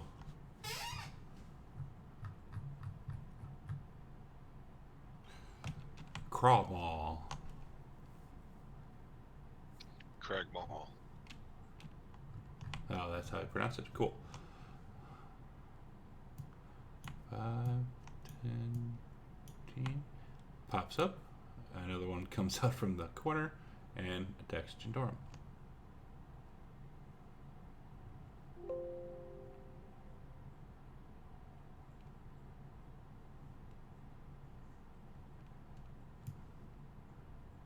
We'll punch at Jindorum and miss, and then glare at you nastily. Victor.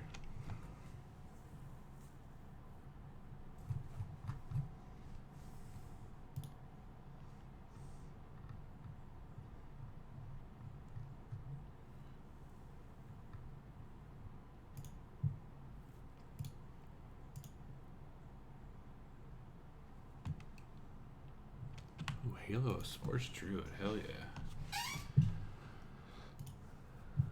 Oh no, not another one.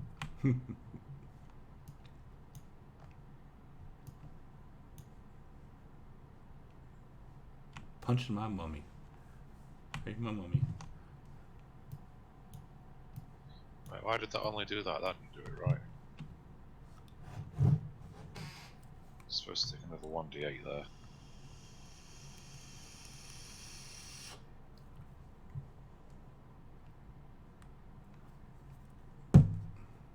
So another 5. These. Number 2.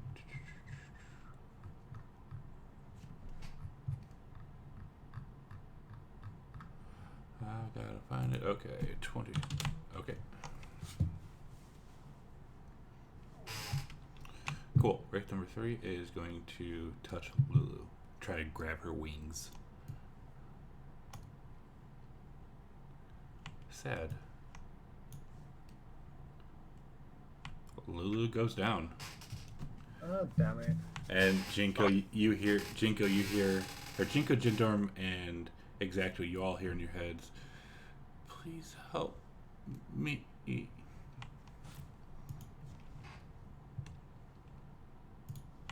Jinko. Do I take the damage? No, I'm not that evil. Okay. I don't want to kill you yet.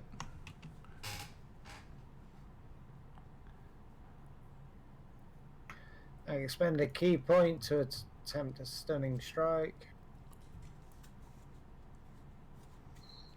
Now that Lulu can't wake him up.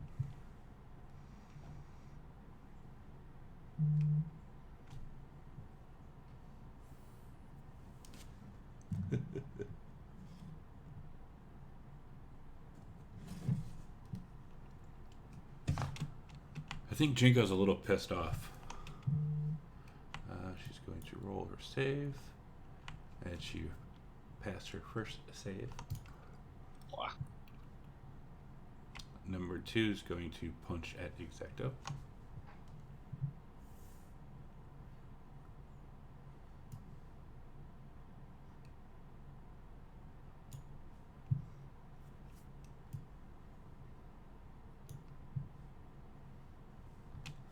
Knocking Exacto down, and we'll glare at Jindorum. Exacto. So that will that go away if you die?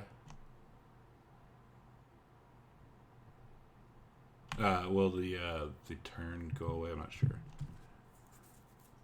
I would think so. Excellent. Because it's trying to move away from me, and if I'm not me anymore. Right. Cool. So that changes this.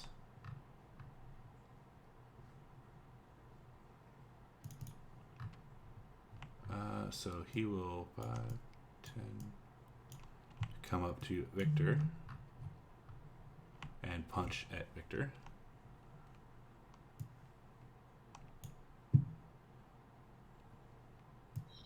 Victor will shield that. 24. Oh. Yep, you know what to do. Let me load it. They could be beneficial. Thank you, Julius, for this idea. Table is loaded. I mean, you've just crit me like 8 times. Alright, and so you become one with creation and briefly see a vibrant vision of the being known as the Great Gygax. The first of all creators. Then the vision phase and you are back in combat with a tick of inspiration. Sweet. So the first one's good. Hopefully the second one's bad. So here comes the pit of snakes. I hope not. Jules will take damage as he falls. Oh, no!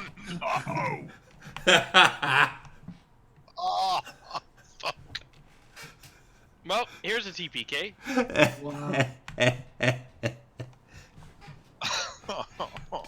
Too bad. It's good thing it's not the entire party.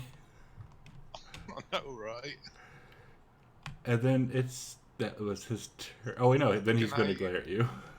Can I use an inspiration to reroll? No. Why not? It lets me reroll.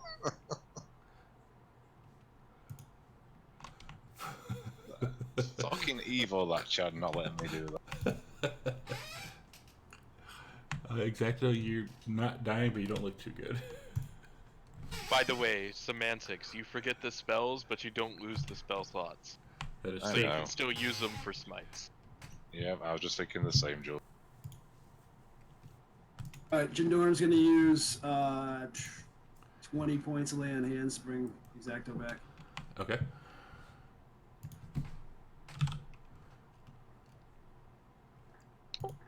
Thank you. Thank you. I think I'd rather have the pit of snakes, Chad.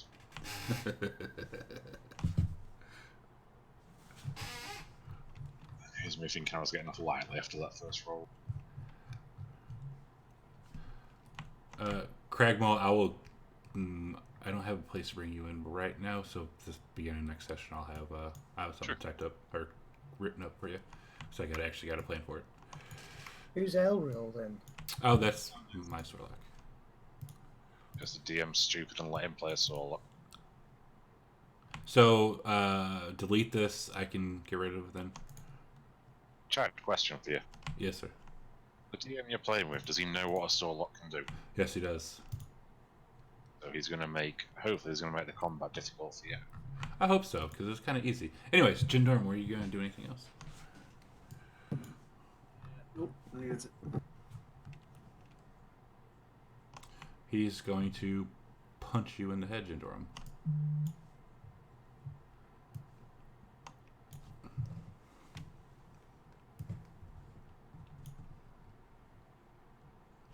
Nice. And then stare at you, try to scare you.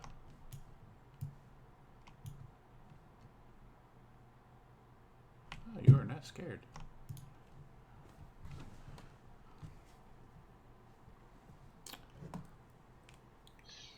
I seem to have a small block on my memory at the moment. I had a vision of greatness, which was then replaced by a deeply disturbing vision of Tiamat. And now I feel like I forgot something. I don't know.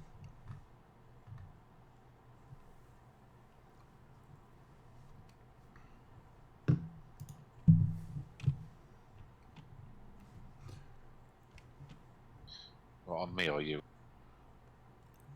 Oh, it's still on you. It's still for it's still set for your next roll. Okay.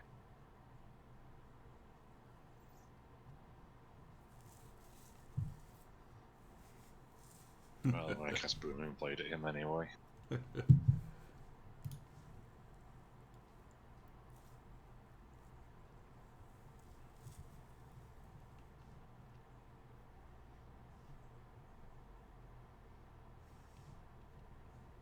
Sad that we're gonna have to stop here. I'm also going to expend my remaining level 4 spell slot to divine.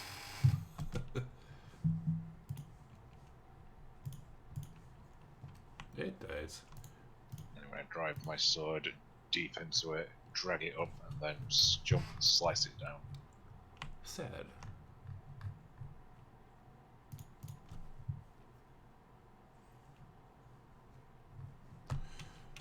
Wraith number 3.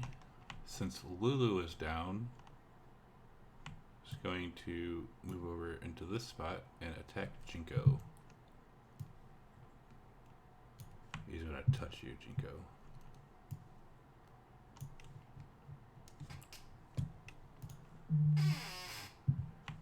Cool.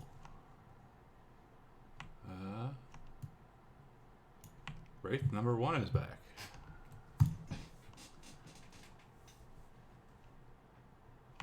You've succeeded a second one. And Jinko.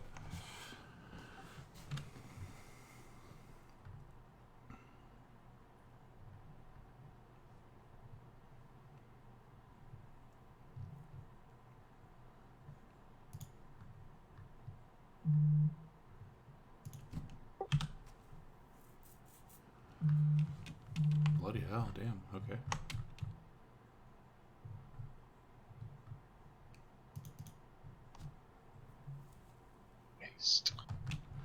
I think he's a little pissed off. His best friend. True.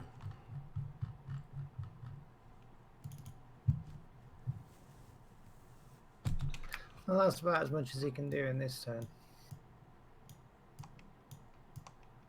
Gets here and will punch a Jindorum.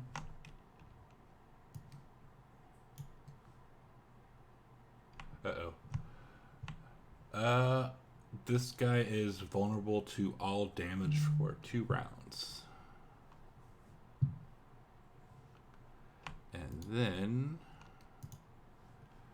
So, cool. So you guys hear, all of a sudden you hear a bunch of loud rumbling and noises coming from above you. And all of a sudden you see this ginormous Death Knight clad all in black, pulled on a chariot by 2 Gorgons, come landing right here. And pointing his blade at you. And he's accompanied by 4 ghosts, which I will put in next time. And this is where we'll call it for the night. Alrighty, we'll see you guys next week. See ya, Michael. See ya. Another cliffhanger. Really quick, Jindorm, can you send me your character portrait, and also Cragmo, can you send me yours too, please, so we get Pogs made. So we can get what? Sure. Yeah, I gotta find one first. I'll send it. Thank you. Pogs, the little character tokens. All right, sure. Thank you. I might change it, so give me a day. I'll send it to you before next session, because Yeah. I'm still looking at pictures. Yeah, no worries. And then I'll get you going in here. But this is Oleanthius, your buddy. Yeah, everyone else should just kind of get out of here and not deal with this. And can you load up Agnes, please? Yes. I don't think I saved her, actually. Would have been in better shape if we were all in the room and Lulu was alive flying there, because this guy would probably know Lulu. But she's not. She's lying dead on the floor in the other room. Yes, she is. Yeah, Jules, give me a second to load up. I mean, I'm at this point. I'm just like, yep, no, this is fine. Whatever. Grab Lulu, get out, come back later. It goes on however you guys